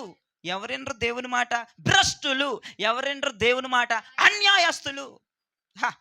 వీళ్ళు దేవుని మాట వినరంట. ఇంకో పాటకు వచ్చేస్తే శిక్షకు లోబడరంట, వీళ్ళు గొద్దింపుకు లోబడరంట. హలో వాళ్ళ ఎవ్వరాలు చూడండి. ఒకవేళ మీలో ఉంటే నన్ను అందరూ క్షమించాలి. నువ్వు ముష్కరమైన దానివా, నువ్వు భ్రష్టమైన దానివా, నువ్వు అన్యాయస్తురాలు అయితే నువ్వు దేవుని దగ్గరికి రాలేవు. ఎస్, నేను పళ్ళ కొద్ది చెప్తే నువ్వు దేవునికి దగ్గర అవ్వలేవు, ఆయన స్నేహానికి దగ్గర అవ్వలేవు, పరిశుద్ధులకు దగ్గర అవ్వలేవు. అందుకే అభిషేకం నీకు రావట్లా. అందుకే దైవజనుడితో ఒక పరిశుద్ధమైన సహవాసం నువ్వు ఉండలేకపోతున్నావు. దేవునితో ఒక సహవాసం నువ్వు ఉండలేకపోతున్నావు. అసలు దేవుని దగ్గరికి రాకపోవడానికి గల కారణం ఏంటో తెలుసా? నాకులాగా దేవునికి దగ్గర అవ్వకపోవటానికి గల కారణం, దేవుని ముఖాన్ని చూడలేకపోవటానికి గల కారణం, ఆయన దర్శనాన్ని పొందలేకపోవటానికి గల కారణం, దేవుని ప్రసన్నతతో నువ్వు నింపబడపోవటానికి గల కారణం ఏంటో చెప్పనా? ముష్కరమైన దానివి కాబట్టి, నువ్వు భ్రష్టురాలివి కాబట్టి, నువ్వు అన్యాయస్తుడివి కాబట్టి నువ్వు దేవుని దగ్గరికి రాలేకపోతున్నావు. అలాంటి వాళ్ళంట ముష్కరులు, భ్రష్టులు, అన్యాయస్తులు అంట. వాళ్ళ మనసు ఎట్లా ఉంటుందంటే, వాళ్ళు దేవుని మాట అసలు వినరంట. దేవుని మాట వినరంట. వాళ్ళు శిక్షకు లోబడరంట. యెహోవా యందు విశ్వాసము ఉంచరంట. ఎవరది? అది అని నేను అంటలేదు, అక్కడే ఉంది 2వ వచనంలో. లేదా అక్క అక్కడ ఏమన్నాడు దేవుడు? అది. నీకు రెస్పెక్ట్ ఇవ్వాల్సిన అవసరం లేదు. సార్ మేడం నో, అది ఏందే నీకెవడిస్తాడు రెస్పెక్ట్? అది. నేను స్టన్ అయిపోయాను 2వ వచనం చూసి. నేను చదువుతున్నా చూడండి, ఏలు పెట్టి. ముష్కరమైనదియు, భ్రష్టమైనదియు, అన్యాయము చేయునదియు అది. సార్ రెస్పెక్ట్ ఇచ్చి మాట్లాడండి. ఎవరికి? నీకా? ముష్కరపుదానా? నీకు రెస్పెక్ట్ ఇచ్చేదేంటి? దేవుని మాట ఎప్పుడు విన్నావు నువ్వు? శిక్షకు ఎప్పుడు లోబడ్డావు? యెహోవా యందు విశ్వాసం ఉంచావు ఎప్పుడైనా నువ్వు? పొద్దుగూకులు వాళ్ళ మీద వీళ్ళ మీద పడి ఆడవటం తప్ప యెహోవా మీద విశ్వాసం ఉంచిన దాఖలాలు ఉన్నాయి నీ కొంపలో? లేవు. వాళ్ళంట అక్కడ మళ్ళీ చూడు, మరి దాని దేవుని వద్దకు రాదు. అది దాన్ని ఇట్లా ఉంది లాంగ్వేజ్. ఏంటో వాళ్ళంటే పెద్ద చిరాకు అనుకుంటా.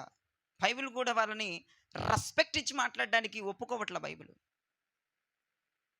అది హ, వాడు వాడా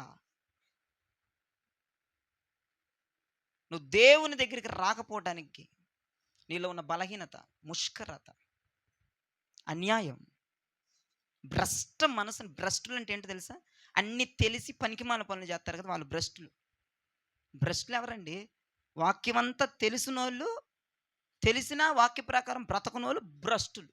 మళ్ళీ ఎరగబడి చెప్తావు వాక్యాలు నీ తర్వాత ఎవడని చెప్పాలంటే, బైబిల్ చదవాలంటే, బైబిల్ చెప్పాలంటే నీ తర్వాతే. మళ్ళీ మామూలు దాని కదా, మామూలుడు కదా నువ్వు. నువ్వు భ్రష్టుడివి. మరి నీకు తెలిసినా నువ్వు చేయట్లేదు, నువ్వు భ్రష్టుడివి. మీరందరూ దేవుని మాట వినరు, శిక్ష వస్తే శిక్షకు లోబడరు. అసలు యెహోవా యందు విశ్వాసమే ఉండదు మీకు.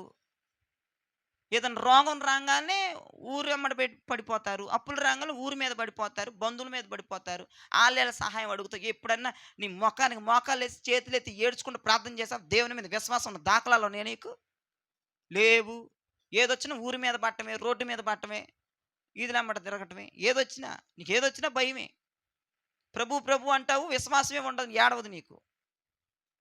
అందుకే నువ్వు దేవునికి, బ్రదర్ నాకు ఎందుకు అభిషేకం రావట్లేదు, నేను ఎందుకు కనెక్ట్ అవ్వలేకపోతున్నా, నేను ఎందుకు దేవుణ్ణి చూడలేకపోతున్నా, నేను ఎందుకు పరిశుద్ధులతో పొత్తు పెట్టుకోలేకపోతున్నా, నేను ఎందుకు సహవాసములు ఉండలేకపోతున్నానంటేనమ్మా, నీ ముష్కరత, నీ అన్యాయస్థం, నీ భ్రష్టత్వం తొలగించుకుంటే ఈ రాత్రి ఏదో కొందుకో గొప్ప ఏడ్చి కన్నీరు గారిసి దేవుడు క్షమించి ఆ శాబాదేశపు రాని పాలిట పడకుండా దేవుడు తప్పించును గాక మనందరినీ.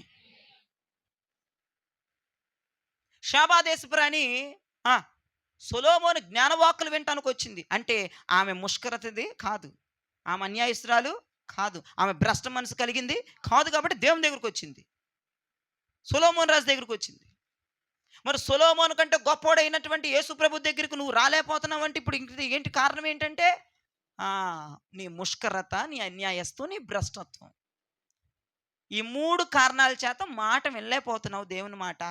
ఎవరన్నా దైవజనుడు అన్నా, ఎవరన్నా విశ్వాసి నువ్వు చేసిన తప్పు చెప్పినా ఓర్వలేకపోతున్నావు, వాళ్ళ మీద పడి ఏడుస్తున్నావు.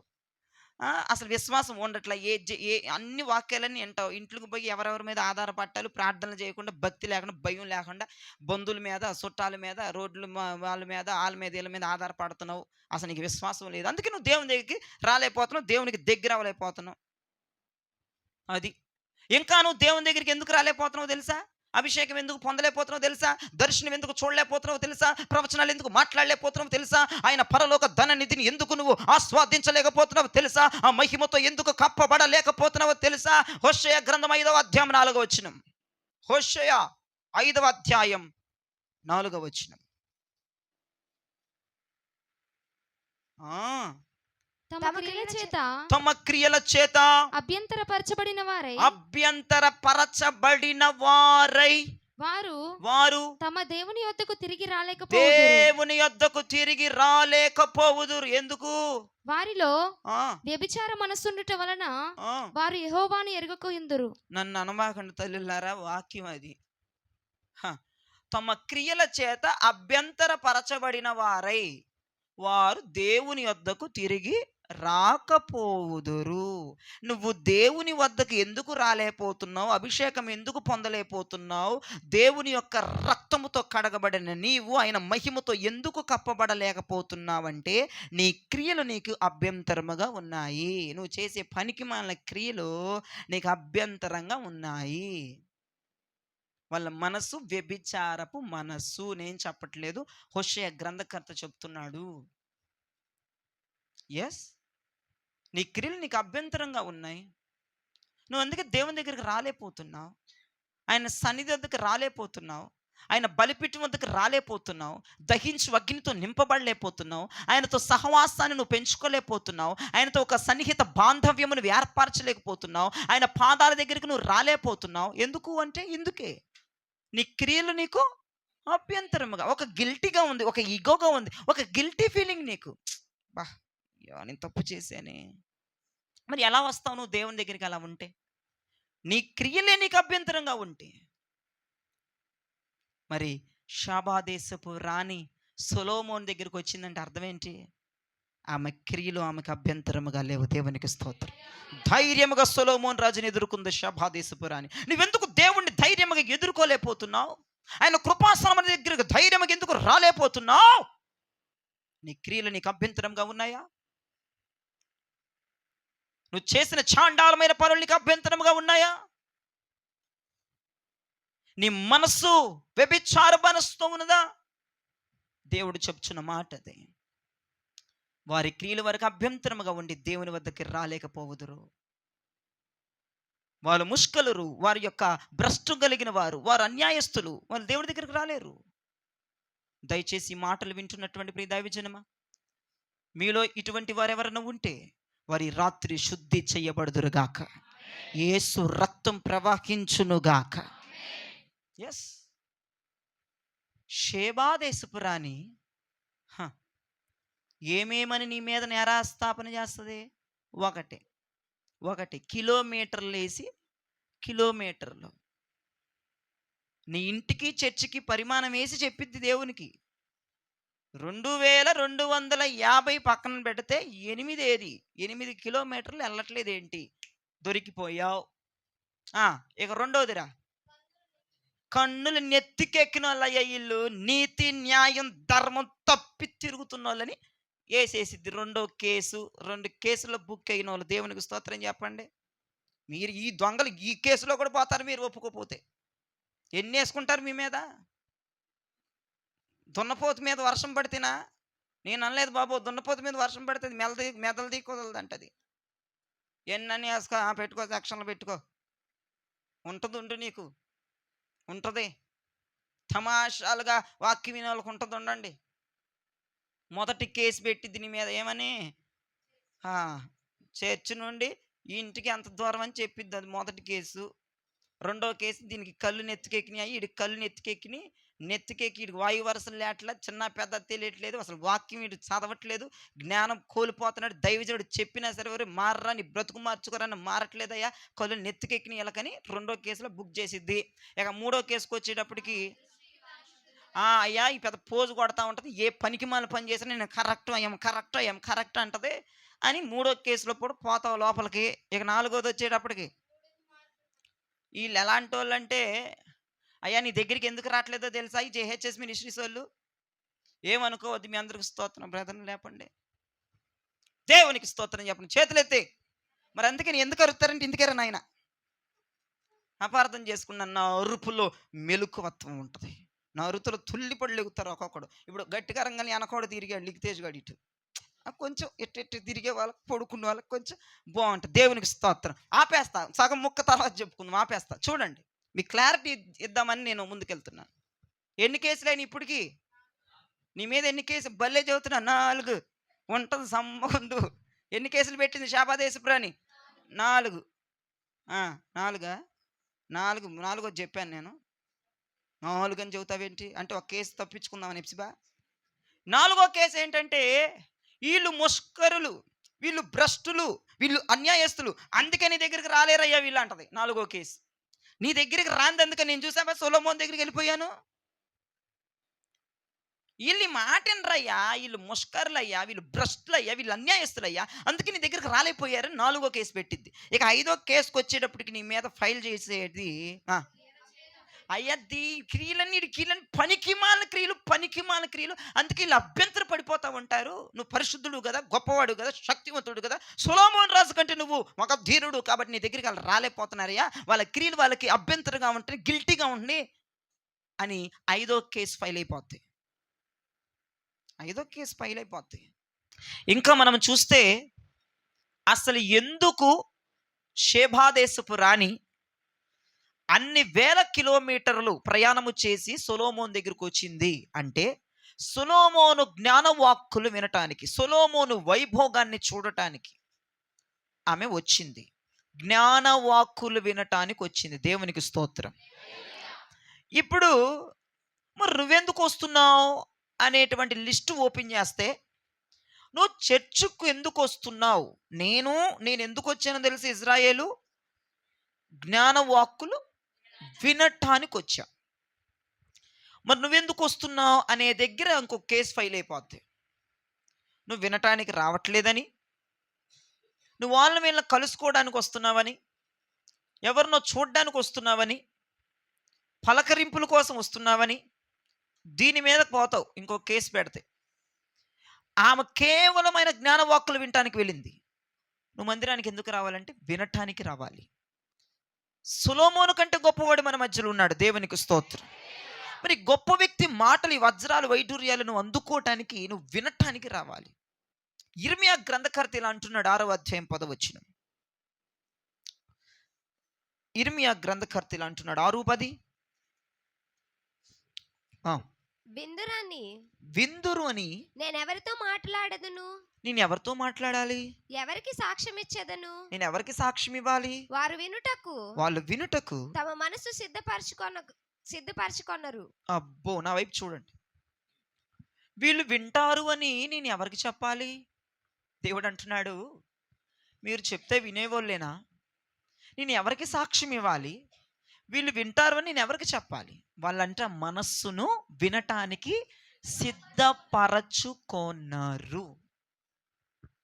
ఈ షేబా దేశపు రాణి ఇజ్రాయేలు ఎలా వచ్చింది అంటే మనస్సు సిద్ధపరుచుకొని వచ్చింది. దేవునికి స్తోత్రం. ఎవరి మాటలు వినటానికి? ఆఫ్టర్ ఆల్ సొలొమోను రాజు మాటలు వినటానికి, జ్ఞానవాక్కులు వినటానికి మనస్సును ఇంటికాడే సిద్ధపరుచుకొని వచ్చింది. మరి నువ్వు దీంట్లో పోతావు 6వ కేసు పెడితే. నీ మనస్సు నువ్వు ఇంటి దగ్గర సిద్ధపరచుకొని ఇక్కడికి రావాలి. ఏమనో తెలుసా? నీ మనస్సు మీద నీ కుడి హస్తం పెట్టి, ప్రభువా ఈరోజు నీ దాసునితో నువ్వేం మాట్లాడబోతున్నావో ఆ ఆత్మ మాట వినుటకు మీరు సహాయం చెయ్యండి. కొంతమంది వినటానికి మనస్సును సిద్ధపరచుకోరు. అలా మనస్సు గలిబిలిగా ఉంటుంది. కొంతమంది మనస్సులు ఇంటి దగ్గర నుంచి వచ్చేటప్పుడే, దేవుని సందుకు వచ్చేటప్పుడు ఎలా వస్తారంటే గందరగోళంగా గజిబిజిగా వచ్చి ఇక్కడ కూర్చుంటారు. ఇక్కడ వాక్యం ఎంత ధన వెళుతున్నా సరే వాళ్ళకి అర్థం కాదు, వాళ్ళు పట్టించుకోరు. ఆమె అంటుంది, ప్రభువా నేను వినటానికి, సొలొమోను జ్ఞానాన్ని వినటానికి నేను వెళ్తే, మీరే జ్ఞాని కదా, మీ మాటలు వినటానికి వీళ్ళు అసలు మనసును సిద్ధపరచుకోకుండా ఇంటి దగ్గర నుంచి చర్చకు వచ్చేటప్పుడు ఎట్టా పడతట్టు వచ్చేస్తున్నారయ్యా, వీళ్ళకి భయము భక్తి లేదయ్యా అని 6వ కేసుగా మాట్లాడింది దేవుని దగ్గర. అంటే ఎంత నేరస్థాపన చూసారండి. ఎంతమంది ఇళ్ళ దగ్గర మనసును సిద్ధపరచుకొని ఇక్కడికి రావట్లేదు. ఎంతమంది హడావడిగా పరిగెడుతున్నారు, ఎంతమంది హడావడిగా వచ్చి ఇక్కడ పడిపోతున్నారు. నువ్వు ఇంటి దగ్గర నుంచి వచ్చేటప్పుడు నీ మనసు సిద్ధపరచుకోవాలి. అయ్యా నీ దాసుడు దొంగ అంటాడా, ఆ దొంగ అనే మాట నేను స్వీకరించడానికి నా మనసును సిద్ధపరచుకుంటున్నాను. నీ దాసుడు నన్ను ఎలా గద్దిస్తున్నాడో ఆ గద్దింపుని రిసీవ్ చేసుకోవడానికి ఇంటి దగ్గర నువ్వు మనసు సిద్ధపరచాలి. నువ్వు మనసు ఇంటి దగ్గర సిద్ధపరచుకొని ఇక్కడికి రావాలి. నువ్వేం మాట్లాడినా నేను అంగీకరించాలి. దొంగ, లోభి, వ్యభిచారి, అక్రమము దానన్న నేను దానిని తీసుకోగలిగిన కృప నేను పొందుకోవాలి. ఇది నాకు కాదు, ఇది నాది కాదు అని అన్నటువంటి మనస్పర్ధాలు అక్కడ రావద్దు. ఇది నాది కాదు అని నేను తోసేసే విధానాలు ఉండకూడదని నువ్వు ఇంటి దగ్గరే, ఇంటికాడే, దారిలో కూడా కాదు, ఇంటికాడే నీ మనస్సుని సిద్ధపరుచుకొని ఇక్కడికి రావాలి. ఆయన ఏం మాట్లాడతాడో, ఆయన ఏం మాట్లాడినా వినటానికి ఇక్కడ రావాలి. నీ మనసు సిద్ధంగా ఉండాలి. ముందల నీ మనస్సు సిద్ధంగా ఉందో అనుకో, దేవుడినితో మాట్లాడడానికి సిద్ధంగా ఉంటాడు. అక్కడ యిర్మీయా గ్రంథకర్త రాస్తూ అంటాడు, వినుదురు అని నేను ఎవరితో చెప్పాలి? నేను ఎవరితో మాట్లాడాలి? నేను ఎవరి గురించి సాక్ష్యం ఇవ్వాలి? మీరు వినేవాళ్ళు కాదు కదా. మీరు వేటి కోసమో వస్తున్నారు మందిరానికి. దేని కోసమో వస్తున్నారు. అటెండెన్స్ కోసం రావచ్చు, లేదంటే ఎవరినో కలుసుకోవడానికి, ఎవరితోనో మాట్లాడడానికి, ఎవరినో చూడడానికి, కాలక్షేపానికి రావచ్చు, ఏదో రావాలి కదా అని రావచ్చు. అంటే అంతేగాని నీ మనస్సును సిద్ధపరచుకోకుండా ఎన్ని వారాలు చర్చకొచ్చావు నువ్వు? నీ మనస్సు సిద్ధపడాలి. ఇంటి దగ్గర ఏం మాట్లాడుతాడో నాకు తెలియదు, ఏం మాట్లాడినా అది నేను స్వీకరించాలి. నువ్వు నాతో మాట్లాడయ్యా అని నువ్వు ఇళ్ళ దగ్గర సిద్ధపడిపోవాలి. మోకాళ్ళు ఉన్నాయాలి. లేదంటే జాబ్ నుండి వచ్చేదానివే అయితే అక్కడే జాబ్ వదిలిన తర్వాత అక్కడ 10 నిమిషాలు, ఒక 5 నిమిషాలు, 2 నిమిషాలను ప్రార్థన చేసుకుని మనసును దృఢపరిచి సిద్ధపరిచిన మందిరానికి తీసుకురావాలి నీ మనసుని. దేవుడు ఏది మాట్లాడినా అంగీకరించగలగాలి, ఏది మాట్లాడినా రిసీవ్ చేసుకోగలగాలి, ఏది మాట్లాడినా దానిని స్వీకరించుకోగలగాలి. ఇది నాకు కాదు అనుకుంటున్నావా? ఇవి విమర్శ దినాలు. షేబాదేశపు రాణి చాలా హుషారుగా ఉంది నీ మీద విమర్శ చేయటానికి. ఆమె అయితే మనసుని సిద్ధపరచుకొని సొలొమోను జ్ఞానవాక్కులు వినటానికి వచ్చిందండి. 2250 కిలోమీటర్లు దాటుకొని ఇజ్రాయేల్ దేశానికి వచ్చింది. మరి నువ్వు ఇంటి దగ్గర నుంచి ఇక్కడికి ఎందుకు వస్తున్నా? 8 కిలోమీటర్లు ప్రయాణం చేసి ఎందుకు వస్తున్నావు ప్రేయర్కి? వినేదానివి కాకపోతే ఎందుకు వస్తున్నావు అంటున్నా. నీ మనసు సిద్ధపరచుకోలేకపోతే నువ్వు ఎందుకు వస్తున్నావు? మనసు సిద్ధపరచుకున్నోడే వింటాడు, విన్నోడే దాన్ని క్రియల్లో పెడతాడు. నువ్వు వినేదానివి వినేవాడు కాదు కాబట్టి నువ్వు క్రియల్లో పెట్టడానికి నీకు అంత ఇబ్బంది అయిపోతుంది. నీ మనస్సు ముందర సిద్ధంగా లేదు. ఇంకో మాట చూస్తే అదే ఇర్మియా గ్రంథకర్త అంటాడు 25వ అధ్యాయం 6వ వచనంలో 25:6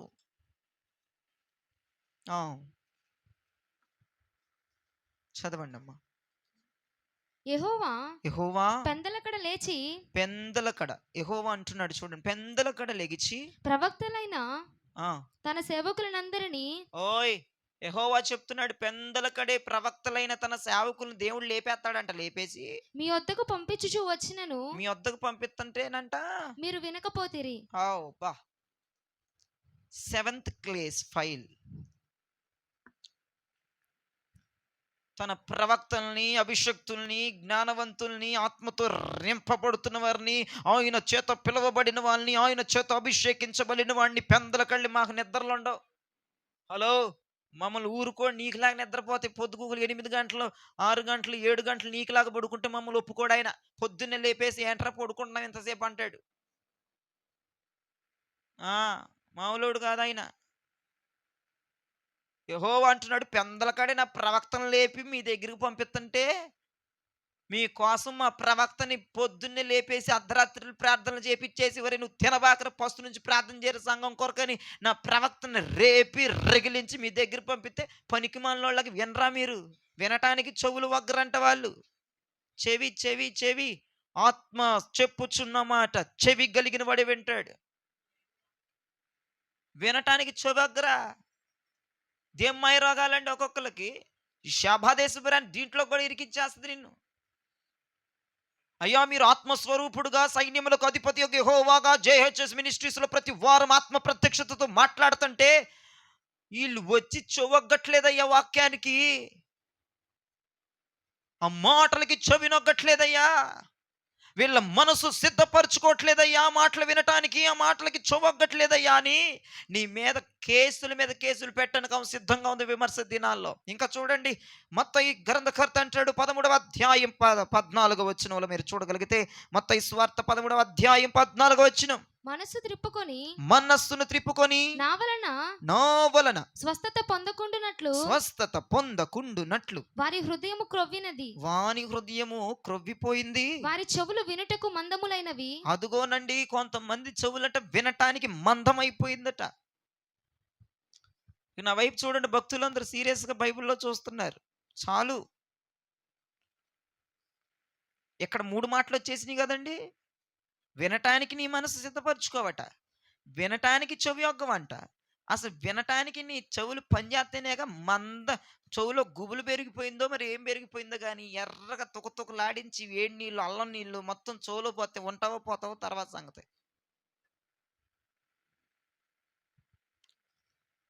నువ్వు ఎంత మాత్రం వినటానికి రావట్లేదంట. నువ్వు పాపం ఏ లెక్కనో 8 కిలోమీటర్లు బయలుదేరి వచ్చావు. పాపం నేను అనకూడదు, మరి వచ్చి ఏమి ఎలక పెడుతున్నావు ఇక్కడ అని అడుగుతుంది షేబాదేశపురాన్ని నిన్ను. నేను సొలొమోను జ్ఞానవాక్కులు వినటానికి అంత దూరం నుంచి బయలుదేరి ఆయన జ్ఞానవాక్కులు విని ఆయన సౌందర్యాన్ని ఆయన ఇక దివిటీని చూశాను, నేను నేర్చుకున్నాను. అబ్బా జ్ఞానవాక్కులు అదిరిపోయినాయి. అందరు చెప్పుకున్నారంట, అబ్బో సొలొమోను వైభవం గొప్పది, సొలొమోను పల్లకి గొప్పది, సొలొమోను జ్ఞానం గొప్పదని చెప్పుకుంటే ఆయా మాటలు విని అంత దూరం నుంచి బయలుదేరి వెళ్ళి కేవలం ఆయన మాటలు వినటానికి వెళ్ళిందంట. జ్ఞానవాక్కులు అసలు ఏంటి, ఆయన జ్ఞానం ఏంటి, ఆయన దివిటి ఏంటి, ఆయన సౌందర్యం ఏంటని వెళ్ళి నేర్చుకుంది. బొంబేలెత్తిపోయింది, ఆశ్చర్యపోయింది. నువ్వేంటో సొలొమోను కంటే గొప్పవాడు ఇక్కడ మాట్లాడుతుంటే నీ మనసు సిద్ధంగా ఉండదు. అసలు చెవి అగ్గవు, నీ చెవి మందగిల్లిపోయిందని వాక్యం సెలవిస్తుంది కదా. నీ మనసు సిద్ధపరచుకుంటే నువ్వు వినగలుగుతావు, నీవు చెవి యొగ్గితేనే వినగలుగుతావు. వచ్చి ఇక్కడ బాడీ మాత్రం ప్రెజెంటేషన్ చేస్తే కుదరదు. చాలా మంది కొంతమంది బాడీలు ప్రజెంటేషన్ ఇస్తారు ఇక్కడ. ఆ బాడీ ప్రజెంటేషన్ అక్కర్లేదు. నీ శరీరాన్ని తెచ్చి చర్చిలో ఎత్తే ఉపయోగం ఉండదు. వినికిడి శక్తి ఉండాలి. దేవునికి స్తోత్రం చెప్పండి. అందుకే ప్రకటన అంతా ప్రభు చెప్తాడు, ఆత్మ చెప్పుచున్న మాట చెవి గలవాడు వినును గాక, చెవి కలిగినవాడు వినును గాక, చెవి కలిగినాడు. ఎందుకు చెప్తున్నాడు అంటే వినాలి. వింటే మారు మనసు వస్తుంది. నువ్వు వింటలేదు కాబట్టి నువ్వు ఇట్లా తయారవుతున్నావు. మరి చర్చిలో మాత్రం పొద్దుగూలు కనపడతావు. ఎన్ని వారాలు చూసినా కనపడతావు. అటెండెన్స్ పేజీ తిప్పితే ఒక్కరోజు కూడా అబ్సెంట్ అవ్వవు.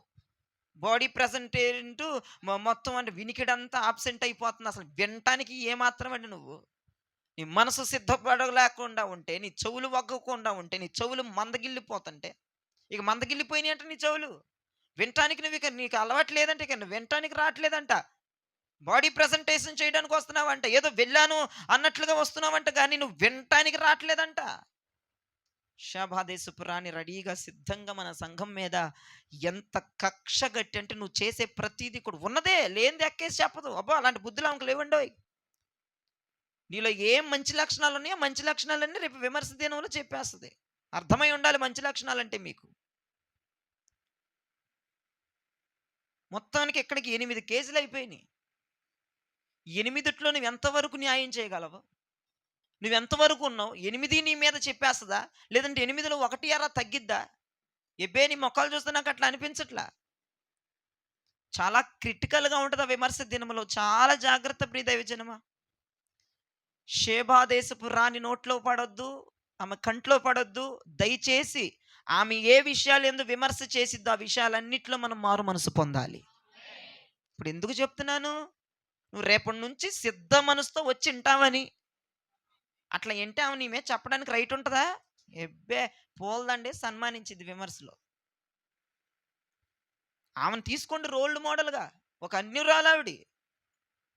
సొలొమోను జ్ఞానవాక్కులు వినటానికి ఆమె మనసును సిద్ధపరచుకొని ఇంటి దగ్గరే వెళ్ళింది అక్కడికి. చెవి యొగ్గింది అని చెప్తుంటే ఆమె చెవులు మందగిల్లిపోలేదు. జ్ఞాపకం చేసుకోవాల్సిందిగా ప్రభు పేరిట మనవి చేస్తున్నాను. నీకు మారు మనసు వస్తే గనక రేపటి మెసేజ్ నుంచి నువ్వు ఇంటి దగ్గరే సిద్ధం మనసుతో వచ్చేయాలి చర్చికి. అర్థమైందా? సిద్ధం మనసుతో వచ్చిన వాళ్ళు ఖచ్చితంగా వింటారు. దేవునికి స్తోత్రం. ఖచ్చితంగా దేవుని మాట వింటారు సిద్ధ మనసుతో వచ్చిన వాళ్ళు చర్చికి. సిద్ధ మనసు లేని వాళ్ళు అసలు వినరు. ఒకటి విన్నట్టు నటిస్తారు అక్కడ కూర్చొని, అంతే. వినరు వాళ్ళ బతుకులు కనపడవు ఆ మాటలు. అసలు చెవెగ్గుతేనేగా, వచ్చి చెవెగ్గుతేనేగా దేవుడు మాట్లాడేది. చెవులు మందమైపోయిన వాళ్ళందరూ కూడా చాలా జాగ్రత్త. ఈ రాత్రి మీకు ఖచ్చితంగా మారు మనసు రావాలి. చూడండి ఎన్ని విమర్శలు అయిపోతున్నాయో. ఆమె వినటానికి వచ్చింది, వింది, ఆశ్చర్యపోయింది. నువ్వు కూడా రేపటి నుంచి వినటానికి రా. అది నువ్వు క్రియల్లో పెట్టి జనాలు ఆశ్చర్యపోవాలి. ముందర షేబా దేశపు రాణి ఆశ్చర్యపోవాలి. ఒక్క ప్రసంగానికి భలే మారిపోయింది రా. ఇంతకీ ఆమె వచ్చేటప్పుడు ఎలా వచ్చింది? వినటానికే వచ్చిందిలేండి. షేబా దేశపు రాణి వినటానికి వచ్చి ఎలా వచ్చింది? నీ మీద కేసులు ఆమె చూడు. నేను వినటానికి వచ్చానయ్యా, అది వినటానికి రాలా. అక్కడ ఒక కేసులు 3 కేసులు దాని మీద వెళ్ళిపోతాయి. మనసు సిద్ధంగా లేదు, చెవ్వగ్గలేదు, చెవి మందగిలిపోయింది. 3 కేసులు దాని మీద వెళ్ళిపోతాయి. సరే వచ్చావు, వినేది పక్కన పెట్టి ఎలా వస్తున్నావు? వచ్చేటప్పుడు అక్కడ తీసిద్ది మళ్ళీ కేసు. నువ్వు ఇంటి దగ్గర నుంచి ఇక్కడ చర్చకు వచ్చేటప్పుడు ఎలా వస్తున్నావు? దాని మీద కూడా కేసు రాస్తుంది. 1 రాజుల గ్రంథం 10వ అధ్యాయం 1-2 వచనాలు చూడండి. షేబా దేశపు రాణి యెహోవా నామమును గూర్చియు. మా భక్తులు తీనివ్వండి అమ్మా. 1 రాజులు 10:1-2. యెహోవా భక్తులందరికీ వందనాలు. తీయండి బైబిల్లో. 1 రాజుల గ్రంథం 10వ అధ్యాయం 1-2 వచనములు చదువమ్మా. షేబా దేశపు రాణి యెహోవా నామమును గూర్చియు సొలొమోనుకు కలిగిన కీర్తిని గురించి విని గూఢార్థములు కలిగిన మాటల చేత అతనిని శోధించుటకై వచ్చెను. అతన్ని శోధించడానికి వచ్చింది. ఆమె గొప్ప పరివారముతో గంధవర్గమును, విస్తారమైన బంగారమును, విస్తారమైన బంగారమును, రత్నములను రత్నములను ఒంటెల మీద ఎక్కించుకొని ఒంటెల మీద ఎక్కించుకుని యెరూషలేమునకు వచ్చెను. అదుగో చేతులెత్తి ప్రభుకు ఒక్కసారి స్తోత్రం చెప్పండి. ఆమె యెరూషలేముకు వచ్చినప్పుడు ఎలా వచ్చింది? గొప్ప పరివారముతో. అనండి ఒకసారి ఈ మాట. వచ్చింది. నువ్వెలా వస్తున్నావు? అక్కడ మరలా వారు జరిగిద్ది. గొప్ప పరివారముతో వస్తుందంట సొలొమోను దగ్గరికి. సొలొమోను అంటే మామూలుడు అనుకుంటున్నారండి? అతనుకున్న జ్ఞానం ఎవ్వరికీ లేదు ఒక మాటలో చెప్పాలంటే. అటువంటి జ్ఞానవంతుడు దగ్గరికి, అటువంటి ప్రభావము కలిగినోడి దగ్గరికి తన కీర్తిని, తన విధానాన్ని విని గొప్ప పరివారము తెల్లిందంట ఆమె. మామూలుగా వెళ్ళలా, గొప్ప పరివారముతో గంధవర్గాలు, బంగారం, రత్నాలు ఒంటెల మీద వేసుకొని యెరూషలేముకి వెళ్ళిందంట. సొలొమోను ఎంత ఘనుడో అంత ఘనంగా వెళ్ళింది. దేవునికి స్తోత్రం చెప్పండి. సొలొమోను రోజు ఎంత ఘనుడో అంత ఘనంగా వెళ్ళింది యెరూషలేము. మరి నీ దేవుడు, నా దేవుడు ఎంత ఘనుడు? నువ్వు ఎంత ఘనంగా రావాలి చర్చికి? నువ్వెంత ఘనంగా రావాలి చర్చికి వచ్చేటప్పుడు? అంటే ఘనంగా అంటే దిగేసుకొని కాదు, 7 వారాల నగలు ఇచ్చి ఆ దరిద్రంగా, అది కాదు నేను చెప్పేది. దేవునికి స్తోత్రం. బీరువాలోంచి తీసేరు. నీకెంత ఘనంగా రావాలమ్మా? గొప్ప పరివారముతో వెళ్ళింది ఆవిడకి యెరూషలేముకి.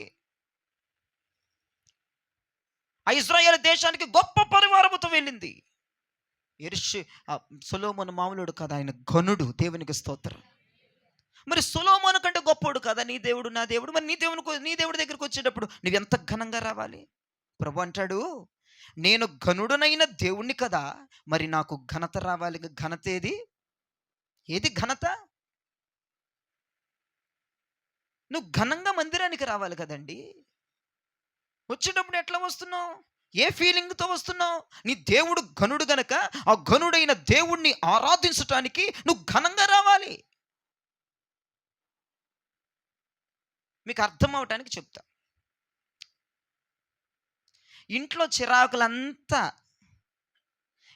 చిరాకంతా పేడమొహం అంతా తీసుకొచ్చి ఇక్కడ పెడతావు. చెప్తున్నా, ఇంట్లో పెట్టిన పేడమొహం ఇక్కడ పెడతావు. ముట్టి పొగరంతా ఇక్కడ చూపిస్తావు. ఇంట్లో ఏదో గొడవ జరిగింది, ఏదో చిరాకు జరిగింది, ఏదో మెంటల చిరాకు, దరిద్రం అంతా తీసుకొచ్చి నీ ఫేస్లో చూపెడతావు. ఇక్కడ ఘనుడు కదండి దేవుడు. ఘనుడికి ఘనంగా రావాలి. మనస్సును సిద్ధపరుచుకొని ఘనుడైన దేవుని వద్దకు రావాలి. ఆయన ఘనుడు గనక నీవు కూడా ఘనంగా రావాలి. అక్కడ పేడమోకం ఇక్కడ తీసుకురాకూడదు. మన దేవుడు ఘనుడు.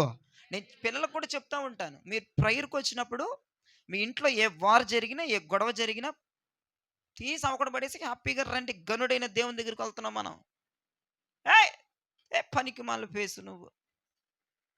కొంతమంది పిల్లలు వాళ్ళ ఇంట్లో వాళ్ళ తల్లిదండ్రులు మరి ఏమంటారు, వాళ్ళ కొంతనాలు అదే ఫేస్ పెట్టుకుని కూర్చుంటాడు ఒకటి. నాకేమో కోపం వస్తుంది. మా కొంపలో జరగవా? ఘనుడైన దేవుని దగ్గరికి ఘనంగా నేను రావట్లేదా? ఎవడ కొంపలో లేవండి కష్టాలు, బాధలు, ఓ పెద్ద నీ మీదకే వస్తున్నట్టు బిల్డప్ ఇస్తావు. అది చాలా తప్పండి. అది చాలా తప్పది. ఘనుడైన దేవుని దగ్గరికి ఘనముగా రావాలి. మనస్సును సిద్ధపరుచుకొని రావాలి. ఇంట్లో పేసంత ఎవరన్నా వచ్చి నీకేమైంది అక్క, ఎబ్బెచ్చే దరిద్రమైన భక్తి నువ్వును, ఏమైంది అక్క డల్గా ఉన్నావు? ఏమండి సిగ్గు లేకపోతేను దేవుని దగ్గరకు వచ్చేటప్పుడు ప్రతిది మళ్ళీ పాడతావుగా, నా సింతలన్నీ తీరనై. మరి పేడమోకం అట్టాగే ఉంది, పాడుతున్నాను. నిన్ను సేరగా అంత మంచి దేవుడవేసయ్యా. ఆయన చేరత ఏం పోవాలా? మొగుడు కొట్టిన దెబ్బలు మర్చిపోవాలి ఇక్కడికి వచ్చి నువ్వు. దేవునికి స్తోత్రం చెప్పరే. చెప్తే నిజమా అబద్ధం ఇవన్నీ. నువ్వు ఆయన దగ్గరకు వచ్చి నువ్వు ఆయన దగ్గరకు వచ్చేటప్పుడు ఇంటి దగ్గర మొత్తం మర్చిపోవాలా? ఎవరో బుల్లి నిన్ను అడిగిద్ది, నిన్ను అడిగితే నువ్వు ఇక ప్రేయర్ ఇవ్వంగానే వెనక్కి కూర్చొని అయ్యే మాట్లాడుకుంటారు, వాళ్ళకి స్తోత్రాలు, నన్ను ఏమనుకోమాకండి. ఇక ఎందుకు అంటున్నా. ఆ? ఏంటి డల్లుగా ఉన్నావంటే ఇక దాన్ని చంపేస్తావు, ఇంటికి కూడా వెళ్ళనివ్వు. ఎట్టు జరిగిందే బుల్లక్క, నీకు అరుపులు వినపడలేదా? నా అరుపులు ఏమమ్మా, మళ్ళీ ఏమో సెంతలని తీరిని అని పాట పాడినావేమో. అడిగిన వాళ్ళకి బుద్ధి లేదు ముందల. చే దరిద్రం పేసుని అట్ట పేసులు పెట్టే వాళ్ళు దాటుకుంటూ వెళ్ళిపోండి, మీరు పలకరించబాకండి దరిద్రం అని. అలా మీరు పలకరిస్తారేమైనా పేసులు అట్ట పెడతారు. అయ్యాం లక్షణాలు, అయ్యాం బుద్ధులండి. చర్చిలో అలాంటి ముఖాలు పెట్టుకురా మాకండి. గనుడైన దేవునికి ఘనంగా రండి, దేవుడి దగ్గరికి, ఆయన దగ్గరికి సంతోషంగా వచ్చుదుముగాక. మర్చిపో, పాటలో ఉంది కాదు, బ్రతుకులో పెట్టు తీసుకొచ్చి దాన్ని. ఆయన దగ్గరికి వస్తే చింతలన్నీ పోవాలి. నీకు ఏడమ్మా పోవట్లేదు, ఆరాధన అయిపోయినాను, మళ్ళీ చింత తీసుకెళ్ళి ఇంకో బుల్లికి చెప్ప, ఆ బుల్లి తీసుకెళ్ళి ఇంకో బుల్లి కంటిచ్చా. ఈ మాయదారి పనులన్నీ కూడా నువ్వు విమర్శలకే పోతావు, కానీ నీకు ఏం ఉద్ధరించి పెట్టవయి. నమ్ముచున్న వాళ్ళందరూ దేవునికి స్తోత్రం చెప్పండి. వాస్తవాలు ఇవి. ఘనంగా వెళ్ళింది, గొప్ప పరివారంతో వెళ్ళింది శాబాదేశపురాన్ని. నిన్ను ఇరికిచ్చేస్తా దీంట్లో కూడా. అయ్యా నువ్వు సొలొమోను గనుడు కాబట్టి నేను ఘనంగా వెళ్ళా. అయ్యా నీవు గనుడికే గనుడువు కదా, నీవెవరు అంటే నేను రోజు నీవని చెప్పినవాడువు కదా, మరి నీ దగ్గరికి ఏంటయ్యా అలా వస్తున్నారు? ఇంటి దగ్గర చిరాకులంతా తీసుకొచ్చి ఇక్కడ పెడతారేంటయ్యా? ఇంటి దగ్గర చిరాకు పేసంతా తీసుకొచ్చి ఇక్కడ పెడతారేంటయ్యా అని దేవుని దగ్గర నిన్ను పొడిసిద్ది రేపటి రోజున. ఏతున్నా సరే చర్చి బయట బయట వదిలేసి లోపలికి గన్నుడైన దేవునికి ఘనంగా రా లోపలికి. ఆయన కింగ్, ఆయన ఆరాధించటానికి మాడిపోయిన పేసులతో రాకూడదు మందిరాలకి. ఘనంగా వచ్చి ప్రభుని స్తుతించాలి, ఘనంగా వచ్చి ప్రభుని ఆరాధన చేయాలి. దేవునికి మహిమ కలుగునుగాక. ఏంటిది? నా హృదయమెంతో జీవము గల దేవుని దర్శింపానందముతో కేకలేచున్నది. నా హృదయమెంతో జీవము గల దేవుని దర్శింపానందముతో కేకలేచున్నది. నా దేహమెంతో నీకై ఆశించే, నా దేహమెంతో నీకై ఆశించే శాశ్వత కృపను నేను తాళంచగా, కానుకానైతిని నీ సన్నిధిలో, కానుకానైతిని. భక్తిహీనులాతో నివసించుట కంటెను నీ మందిరావరణములో. భక్తిహీనులాతో నివసించుట కంటెను నీ మందిరావరణములో ఒక్క దినము గడుపుట 1000 దినాల కంటే శ్రేష్టమైనది. 1000 దినాల కంటే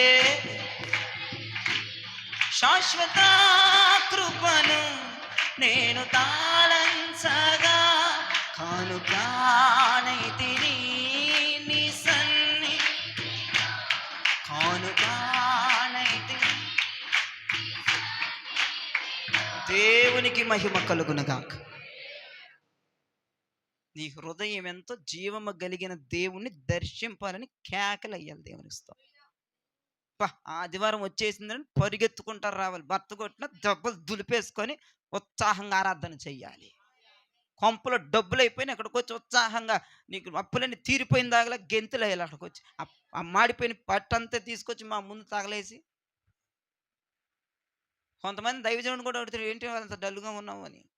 ఎందుకు మీకు అది గొప్ప అనుకుంటున్నారు, విమర్శలోకి వచ్చేస్తుంది రేపో మా పది.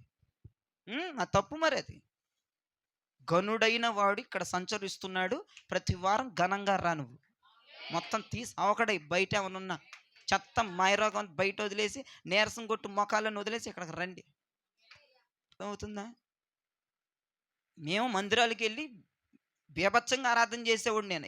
ఇంట్లో ఏమన్నా సరే అక్కడ మందిరాలు చూపించే వాళ్ళం కాదు మేము. అర్థమవుతుందా? నిజమండి. చర్చికి వెళ్ళామంటే ఇంట్లో ప్రాబ్లమ్స్ అన్ని చర్చిలో నా మొఖంలో కనపడవు, నా బాడీ లాంగ్వేజ్లో కనపడవు అవి. లీనమైపోయి భక్తిలో పరవశించిపోతాను ఆరాధన జరుగుతుంటే. ఇకేంటి ఇక్కడ ఆరాధన జరుగుతుంది, ఇంట్లో గొడవలే గుర్తొస్తున్నాయి. పిండి కలుపుకున్నాను పొద్దున్నే టిఫిన్లు అయ్యాలి అవి గుర్తొస్తే ఎట్టాగండి మాయరోగం. తిందుగానే ఉండు, వెళ్ళి చేసే పని అదే కదా. ఇళ్ళ దగ్గర అన్ని గుర్తొచ్చి, ఇళ్ళ దగ్గర గొడవలన్నీ గుర్తొచ్చి, ఎదురింటిది వెనకటింటిది పైనింటిది పొడిసిని అన్ని గుర్తొస్తుంటే ఆరాధన చేస్తున్నప్పుడు నీ మీదకి అభిషేకం ఎట్ట దిగొస్తుంది? ఆత్మతో సత్యముతో మనస్సుతో ఆరాధన చేస్తే దిగొస్తుంది. మొత్తం మర్చిపోయి ఆరాధన చేస్తే నీ మీదకి ఆత్మాభిషేకం దిగొచ్చిద్ది. అలా చెయ్యండి. ఘనుడైన వాడి దగ్గరికి ఘనంగా రండి. శేబాదేశపురాణి ఘనుడైన వాడి దగ్గరికి వేల వేల పరివారముతో వెళ్ళింది. ప్రైజ్ ది లార్డ్, హల్లెలూయా. వేల పరివారముతో సొలొమోన్ ఎదుర్కొందే. ఆయన ఘనుడు కదండి, ఈమె కూడా ఘనంగా వెళ్ళింది.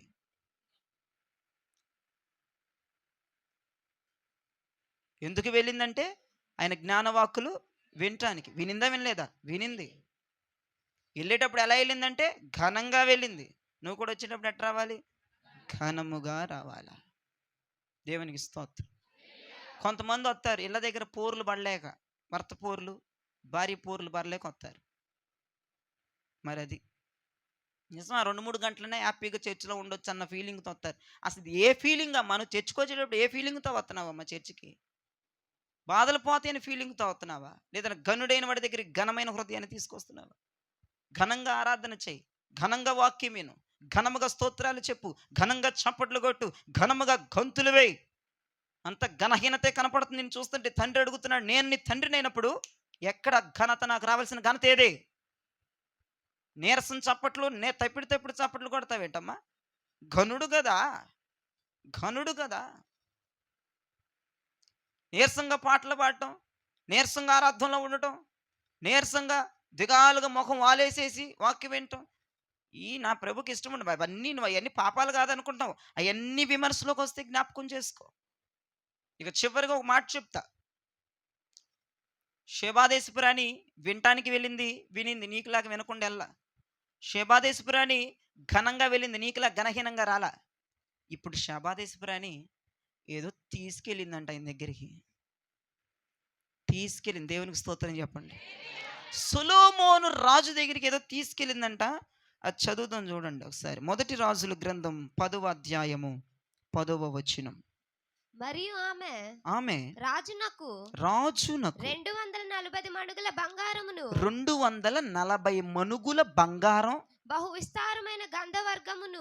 విస్తారమైన గంధవర్గం రత్నములను ఇచ్చింది. చేతులెత్తి ప్రభుకు స్తోత్రం చెప్పండి.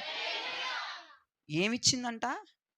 240 మణుగుల బంగారం. మణుగు అంటే ఇజ్రాయేల్ లెక్క ప్రకారం మణుగు అంటే 12 కేజీలు. ఒక మణుగు అంటే 12 కేజీలు. 240 × 12 వేసుకో, ఎంత బంగారం తీసుకెళ్ళింది తేలిపోద్ది. లెక్కలు వచ్చిన వాళ్ళు దేవునికి స్తోత్రం. టేక్ క్యాలిక్యులేటర్ బయటికి. 240 × 12, ఒక మణుగు అంటే 12 కేజీలు. 2000 కరెక్ట్. నేను అదే రాసుకున్నాను, నేను లెక్కలు బాగా వేసాను. 2880 కిలోల బంగారాన్ని తీసుకెళ్ళింది. ఎవరికి? మీ ఇంట్లో బంగారాలన్నీ రేపు తీసుకురండి. అది కాదు కదా ఇక్కడ వాక్యం. అట్ట చెప్పేవాళ్ళు ఉన్నారు, నేను అట్ట చెప్పను. అది దీన్ని తిప్పుతా, ట్విస్ట్ ఉంది చూడు, ఉండవు. 2880 కిలోల బంగారాన్ని, విస్తారమైన గంధవర్గాన్ని, రత్నాల్ని తీసుకెళ్ళింది రాజు దగ్గరికి. మరి అది మరి నువ్వు కూడా ఉత్తి చేతులతో రాకూడదు, తీసుకురావాలి ఆయన దగ్గరికి. తీసుకొస్తే ఉంటుంది మజా. తీసుకురాకుండా ఊపుకుంటూ వచ్చి ఆయన ఇవ్వాలి, నేను ఇచ్చేదేంటి ఆయనకు అనుకుంటా. ఆ దరిద్రమైన భక్తి ఇప్పుడు దాకా మారలేదా? దేవుడు ఎంతసేపు ఇత్తమైనా తీసుకొని మోసుకొని వెళ్ళటమైన ఇంటికి. నువ్వు మోసుకొచ్చేది ఏమి ఉండదు ఇక్కడికి. ఇక్కడ నుంచి మంచి వరాలు, మంచి అభిషేకాలు, మంచి కృప, మంచి ఆదరణ, మంచి ధైర్యం మోసుకెళ్ళటమేనా? ఎప్పుడు తెచ్చే అలవాట్లు మీకు లేవా? కేసు ఫైల్ అయిపోద్ది. ఏమో ఎప్పుడు ఇత్తనే ఉంటాడు, ఏమి తీసుకెళ్ళలేదా అంటది శాపాదేశపురాణి. నేను అంటలేదండి, తప్పుగా అర్థం చేసుకున్నారు. శాపాదేశపురాణి, అయ్యా నేను ఆఫ్టర్ ఆల్ ఒక మనిషి సొలొమోన్ దగ్గరికి వెళ్ళేటప్పుడు 2880 కిలోల బంగారాన్ని, విస్తారమైన గంధవర్గాన్ని, రత్నాలు తీసుకెళ్ళా. మరి నువ్వు సొలొమోను కంటే గొప్పోడు కదా, నీ దగ్గరికి వాళ్ళు ఏం తీసుకొచ్చారయ్యా, ఏం తీసుకొచ్చారయ్యా? చదువమ్మ, ఇంక కింద చదువు. షేబా దేశపు రాణి శాపాదేశపురాణి రాజైన సొలొమోనునకు ఇచ్చిన గంధవర్గములంతా ఆ విస్తారము ఆ. మరి ఎన్నడైనను రాలేదు. బా బా బా బా బా బా, ఈ మాటగా చచ్చిపోయింది దేవునికి స్తోత్రం. సొలొమోన్ రాజంట ఎప్పుడు ఎక్కడ ఇవ్వలేదంట, సొలొమోన్ రోజుకి అంత ఇచ్చేసిందంట ఆమె. ఈ మాట నీకు ఎట్ట ఉందో కానీ సైలెంట్గా ఉండాలనిపించిందేమో కానండి, దేవునికి స్తోత్రం చెప్పండి. శాపాదేశపు రాణి ఇచ్చినటువంటి కానుక ఎవడు ఇవ్వలేదంట ఆయనకి, అంతగా ఇచ్చిందండి ఆమె. దేవునికి ఇవ్వదగినది ఇస్తే సంతోషిస్తాడు. బంగారము, డబ్బు, వజ్రాలు, వైఢూర్యాలు ఆయనవే కదండి. ఆయన సంపదల గని కలిగిన దేవుడు. ఎవ్వరూ ఇవ్వలేని మనం ఆయనకి ఇవ్వాలి. ఇందాకలు పాడాం, శాశ్వత కృపను నేను తాళంచ కానుక. కానుకెత్తే 10 రూపాయలు వేస్తావు, కానీ నువ్వే దేవుని కానుకైపోతే ఎంత సంతోషం. వేసే కానుక 10, 20 కదా. చూడట్లేదు అనుకో మాకు బుల్లే. అయితే ఘనంగా ఉండాలంటే నువ్వు ఇచ్చేది నువ్వైపో కానుక దేవుని స్తోత్రం. దాంట్లో పడతావా నువ్వు? ఓ యేసు రక్త వెజ్జయ్యం, నువ్వే కానుకగా మారిపోదువు గాక. ఏమేమనయ్యా, నువ్వే కానుకైపోవాలి. ఏమొస్తున్నావు ప్రభువా, నువ్వేం తీసుకురావట్లేదంటే ఇదిగో నేనే ఒక కానుకని. నీ విరిగి నలిగిన హృదయం దేవునికి ఇవ్వగలుగుతున్నావు ఇక్కడికి వచ్చి? నీ మనస్సును దేవునికి ఇవ్వగలుగుతున్నావా? నీ ఆలోచనలు దేవునికి ఇవ్వగలుగుతున్నావు? నీ ప్రాణాత్మ దేహాలు దేవునికి ఇవ్వగలుగుతున్నావా? వచ్చినట్టు వచ్చి ఊపుకుంటూ పోతున్నావు. రేపు శాపాదేశపు రాణి నేను ఎంత తెచ్చా, అసలు నా అంత కానుక ఎవడు ఇచ్చుకోలేదు సొలొమోనుకి. దేవుడికి పిచ్చ పిచ్చగా నచ్చే కానుక ఏంటంటే నువ్వే నువ్వే నువ్వే నువ్వే. ఎవ్వడు ఇవ్వలేని సమర్పణను దేవునికి ఇవ్వాలి. ఈ భూప్రపంచం మీద అంత గిఫ్ట్ దేవుడికి ఇవ్వలేనంత ఏదైతే ఇవ్వలేరో జనాలు అది నువ్వు ఇచ్చేయాలి. జనాలు డబ్బు ఇవ్వగలరు, బంగారం ఇవ్వగలరు, ఆస్తులు ఇవ్వగలరు, అపోస్తులు ఎంత రాసి ఇచ్చేశారు కదా, పొలాలు ఇవ్వగలరు, వాళ్ళు కట్టుకుని ఇల్లు ఇవ్వగలరు. కానీ ఒకటి, వారిని వారు ఇచ్చుకోలేరు. అది నువ్వు నేను ఇవ్వాలి. సొలొమోను రాజుకి ఎన్నడూ ఎప్పుడు ఇవ్వనంత కానుక శాపాదేశపు రాణి ఇచ్చింది. అంటే నువ్వు దేవునికి ఇవ్వాలంటే రేపుటికి రేపు 2 లక్షలు తెచ్చివ్వటం కాదు. ఎవడన్నా ఇస్తాడు, ఎవడన్నా తీసుకొస్తాడు, ఎవడన్నా మొత్తం భూములు చర్చిలకు రాసేస్తారు, ఎవరన్నా చర్చి కోసం స్థలాలు వదిలేసుకుంటారు. కానీ ఇవ్వనది, ఇప్పుడు వరకు ఇవ్వనది ఒకటే, వారి ప్రాణాత్మ దేహాలు. అది ఘనమైనదని ఈ వాక్య ప్రకారం సెలవిస్తున్నాను.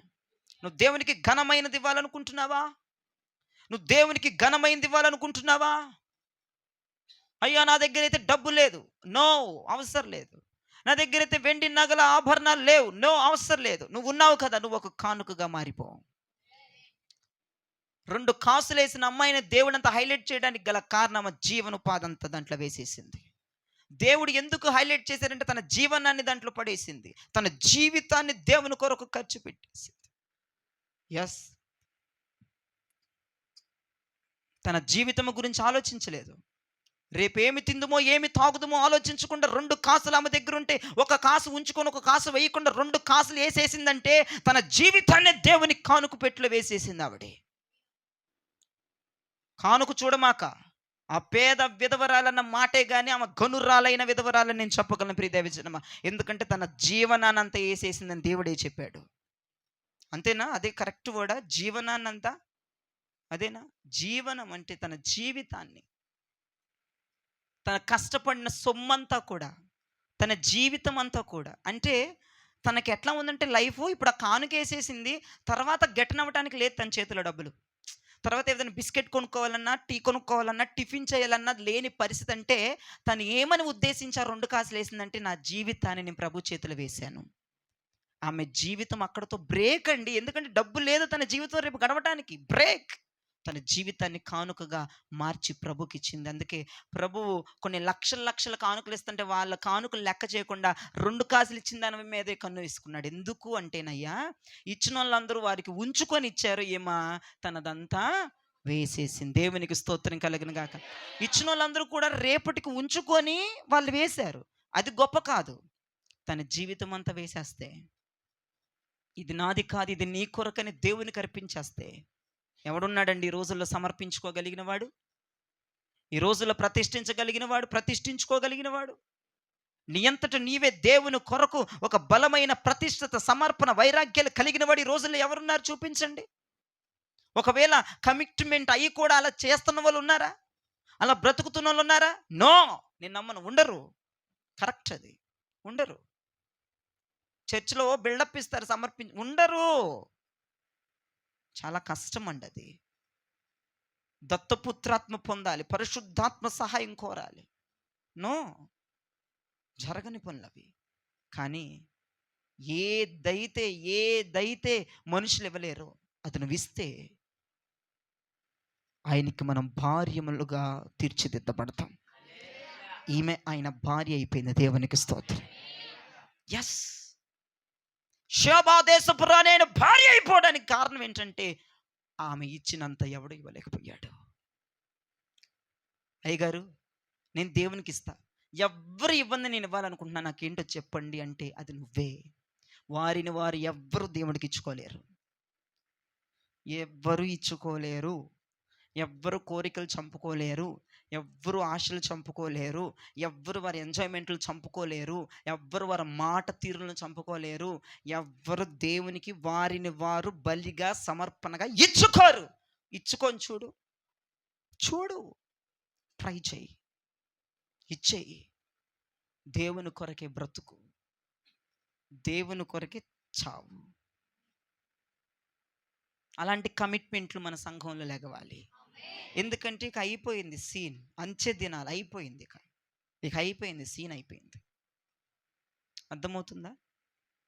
నేను దేవుని సేవ చేయడానికి నిశ్చయించుకున్నాను.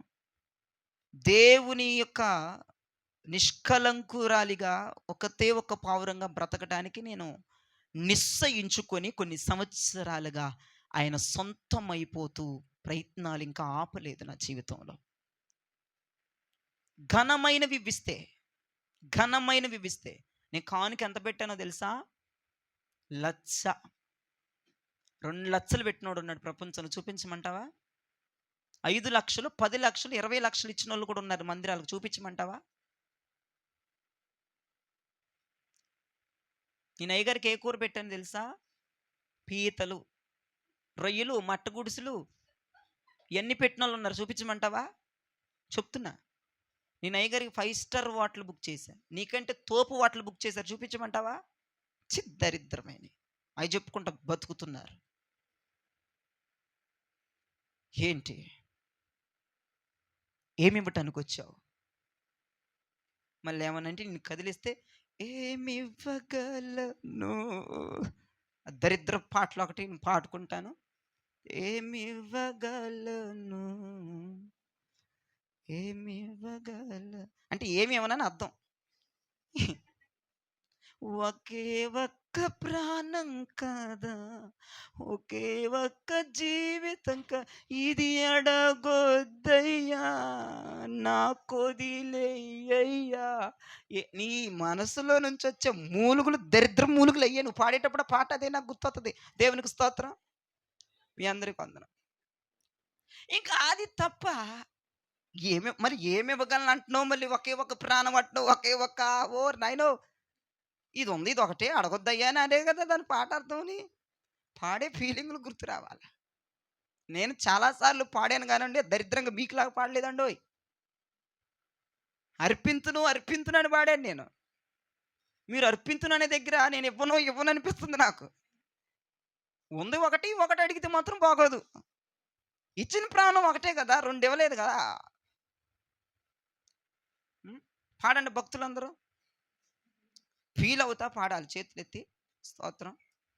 ఫీల్ అవుతా. వేడి నీళ్ళు తాగుతారా గొంతులు సరి చేసుకుంటానికి? ఆహా! మరి అది. దేవునికి ఇవ్వమంటే ఏమి ఇవ్వగలనని పాటలు పాడతావా? ఏం పాటలు నాకు అర్థం కాదు. ఒకే ఒక్క జీవితాన్ని, ఒకే ఒక్క ప్రాణాన్ని దేవునికి అర్పించగలగాలి. నేనేమి ఇవ్వలేనని చెప్పొద్దు. ఈ ఒకటిచ్చేస్తే నీకు మిగలదు. నీకు మిగలని కానికే దేవుడికి ఇవ్వాలి. నీ ప్రాణం. అది దేవుడికి ఇచ్చేస్తే ఇంకా నీ దాని మీద నువ్వు ఆశలు వదిలేసుకోవాలి. బ్రదర్, సిస్టర్, అది దేవునికి కావాలి. నీ కుంచుకొని దేవునికి ఇవ్వద్దు. నీ కుంచుకొని ఇచ్చేది డబ్బు. ఎస్. నీ కుంచుకొని ఇచ్చేది ప్రాపర్టీస్. నీ కుంచుకొని ఇచ్చేది స్థలాలు. నీకు కొంచెం ఉంచుకొని దేవునికి ఎంతన్నా బిల్డప్ ఇస్తావు. ఒకే ఒక ప్రాణాన్ని ఇచ్చే దేవునికి ఇక నీ ప్రాణం మీద ఆశలు వదిలేసుకో. నేను పరిచర్యకి వెళ్ళే ప్రతిసారి ఈ ప్రాణం దేవుని కొరకు కాబట్టి ప్రాణం మీద ఆశలు వదిలేసుకోవాలి. అపోస్తుడైన పౌలయ్య చెప్తాడు, ప్రాణము మీద భీతి కలిగి ఉండొద్దు. ప్రాణం మీద ప్రియమైనటువంటి అనురాగం కలిగి ఉండొద్దు. దేవుని కొరకు ప్రాణం వదిలేయటానికన్నా సిద్ధపడాలి. ఆదిమ అపోస్తులు అలానే సిద్ధపడిపోయారు. ఎస్. ప్రాణాన్ని విడిచిపెట్టడానికైనా దేవుని కొరకు ఈ ప్రాణం ఇచ్చినప్పుడు నమ్మకముగా ఈ ప్రాణమును ఆయన చేతులకు మనం చెప్పాలి. సిలువలో యేసు పలికిన మాట, తండ్రి నా ప్రాణమును నీకు అప్పగించుచున్నాను. ఆ సిచ్యువేషన్ వచ్చినప్పుడు యథార్థంగా నీ ప్రాణాన్ని దేవుడికి అప్పగించుకోవాలి. దేవుని కొరకు నీ ప్రాణము వేచి ఉండాలి. అంటే నువ్వు చర్చికి వచ్చినప్పుడు నువ్వేది ఇచ్చిన ఇవ్వకపోయినా ఎవ్వరు ఇవ్వంది ఇచ్చేసే దేవునికి. ఆయనకి భార్యగా, వధువుగా, సార్వత్రిక సంఘంగా మనం నిలిచిపోవుదుము కాక. ఈ షాబాదేశపు రాణి అంటుంది, నేను గనుడైన సొలొమోనుకి ఘనమైనటువంటి వాటిని తీసుకెళ్ళాను, మీరు సొలొమోను కంటే గొప్పవారు. ఏం తీసుకొచ్చావు, ఏమిచ్చావు అని దేవుని ముందు నేరస్థాపన చేస్తుంది. 2880 కిలోల బంగారం ఇవ్వగలిగావా నువ్వు పుట్టిన దగ్గర నుంచి ఇప్పుడు వరకు? శబాదేశ్వరాని లచ్చిచ్చానే, లచ్చ అది తెలియదా? లచ్చ నీ బొంద లచ్చ నేను ఎంత ఇచ్చానని తెలుసా? అసలు శబాదేశ్వరాని ఇచ్చింది కూడా ఎవరో ఒకరు ఇచ్చేస్తారు. అంబానీలో కోట్లు, ఆస్తివరులో కోట్లు విరాళాలు ఇచ్చేస్తారు మందిరాలకి, ఉన్నారు. కానీ ఆమె కూడా ఇవ్వలేదు, మనం ఇవ్వాలి. ఆమె దగ్గర సాక్ష్యం పొందాలంటే ఏముంది నీ దగ్గర? మరి బంగారమా? షాబా ఇచ్చేసింది. విస్తారమైన గంధర్వ అది కూడా ఇచ్చేసింది. బా, ఇప్పుడు ఏమి ఇవ్వాలి? రత్నాలా? అవి కూడా ఇచ్చేసింది. ఇప్పుడు నువ్వేమిస్తావు? ఆమె కంటే మించిన కనుక నువ్వు ఇవ్వాలి. ఏముంది నీ దగ్గర? ఏముంది నీ దగ్గర? ఆమె కంటే మించిన కనుక నువ్వు ఇవ్వాలి. చూసారా, ఎవ్వరికి వాళ్ళు ఒప్పుకోవట్లా నేను అని. ముఖ చిత్రం చేసుకోవడానికి మాత్రం కాప నువ్వును. నేను అంటే నేను చెప్పిన తర్వాత నువ్వు చెప్పేది. నేనే ప్రభుకి కానుకైపోవాలని నీలో ఉత్సాహం ఉండాలి. ఆమె ఇవ్వంది అదే, కానీ చివరికి సొలొమోనుకి భార్యగా మారిపోయింది. ప్రియ దైవజనమా, ఈ రోజున ఇవన్నీ కూడా మనం మారు మనసు రావటానికి మాటలన్నీ నేను మీకు చెప్పాను. మీరు ఈ మాటలన్నీ నవ్వుకున్నట్లుగానే సీరియస్గా ఇప్పుడు మీరు ప్రార్థన చేయాలి. మొట్టమొదటి దగ్గర నుంచి వద్దాం. షేబా దేశపు రాణి నీ మీద ఏమని నేరస్థాపన చేస్తుంది? నీ చర్చి దూరం ఎంత, నేను అక్కడి నుంచి ఇక్కడికి వచ్చిన దూరం ఎంత, దాంట్లో బుక్కు. 2, కన్నులు నెత్తికెక్కిని, న్యాయం, ధర్మం, తీర్పు తప్పి మరీ ప్రవర్తిస్తున్నావు. 3, నీకు నువ్వే కరెక్ట్ అనుకుంటున్నావు, అది చాలా తప్పు. 4, ముష్కరమైన దానిగా, అన్యాయం చేసేదానిగా, భ్రష్టమైన దానిగా ఉండి దేవునికి దగ్గరగా చేరలేకపోతున్నావు. 4 అయిపోయినాయి. 5, నీ క్రియలు నీకే అభ్యంతరంగా ఉండి దేవుని దగ్గర రాలేకపోతున్నావు. 6, అది నువ్వు వినటానికి రాట్లా, వినటానికి వచ్చేదానివైతే మనసు సిద్ధపరుచుకుంటావు. 7, నువ్వు చెవి ఒగ్గో వినటానికి, దాంట్లో పోతావు. 8 మందం అయిపోయినాయి చెవులు, దాంట్లో పోతావు. 9 ఘనుడైన దేవునికి ఎలా వచ్చింది? ఘనంగా వచ్చింది. దేవునికి స్తోత్రం చెప్పండి. 9 దాంట్లో పోతావు. ఉసురువైన మొహం అంతా తెచ్చి పేడ మొహం ఇక్కడ పెడతావు, దాంట్లో పోతావు. 9వ కేసులు అడ్డంగా బుక్ అయిపోతావు. 10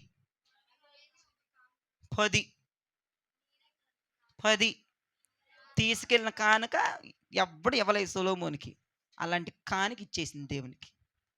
నువ్వేమి ఇవ్వు అంటావు, దోచుకుంటావు, పరిగెడతావు, నువ్వివ్వవు. దీంట్లో 10వ కేసులో బుక్ అవుతావు. 10 కేసులు చెప్పిన అర్థమైన వాళ్ళు దేవునికి స్తోత్రం చెప్పండి. ఈ కేసులన్నిట్లో మనం బుక్ అవుదుము గాక.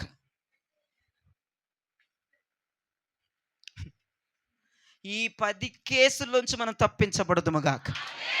ఈ వాక్యం దేవుడు దీవించి మీ వినికిడిలో ఆశీర్వదించును గాక. ఆమేన్.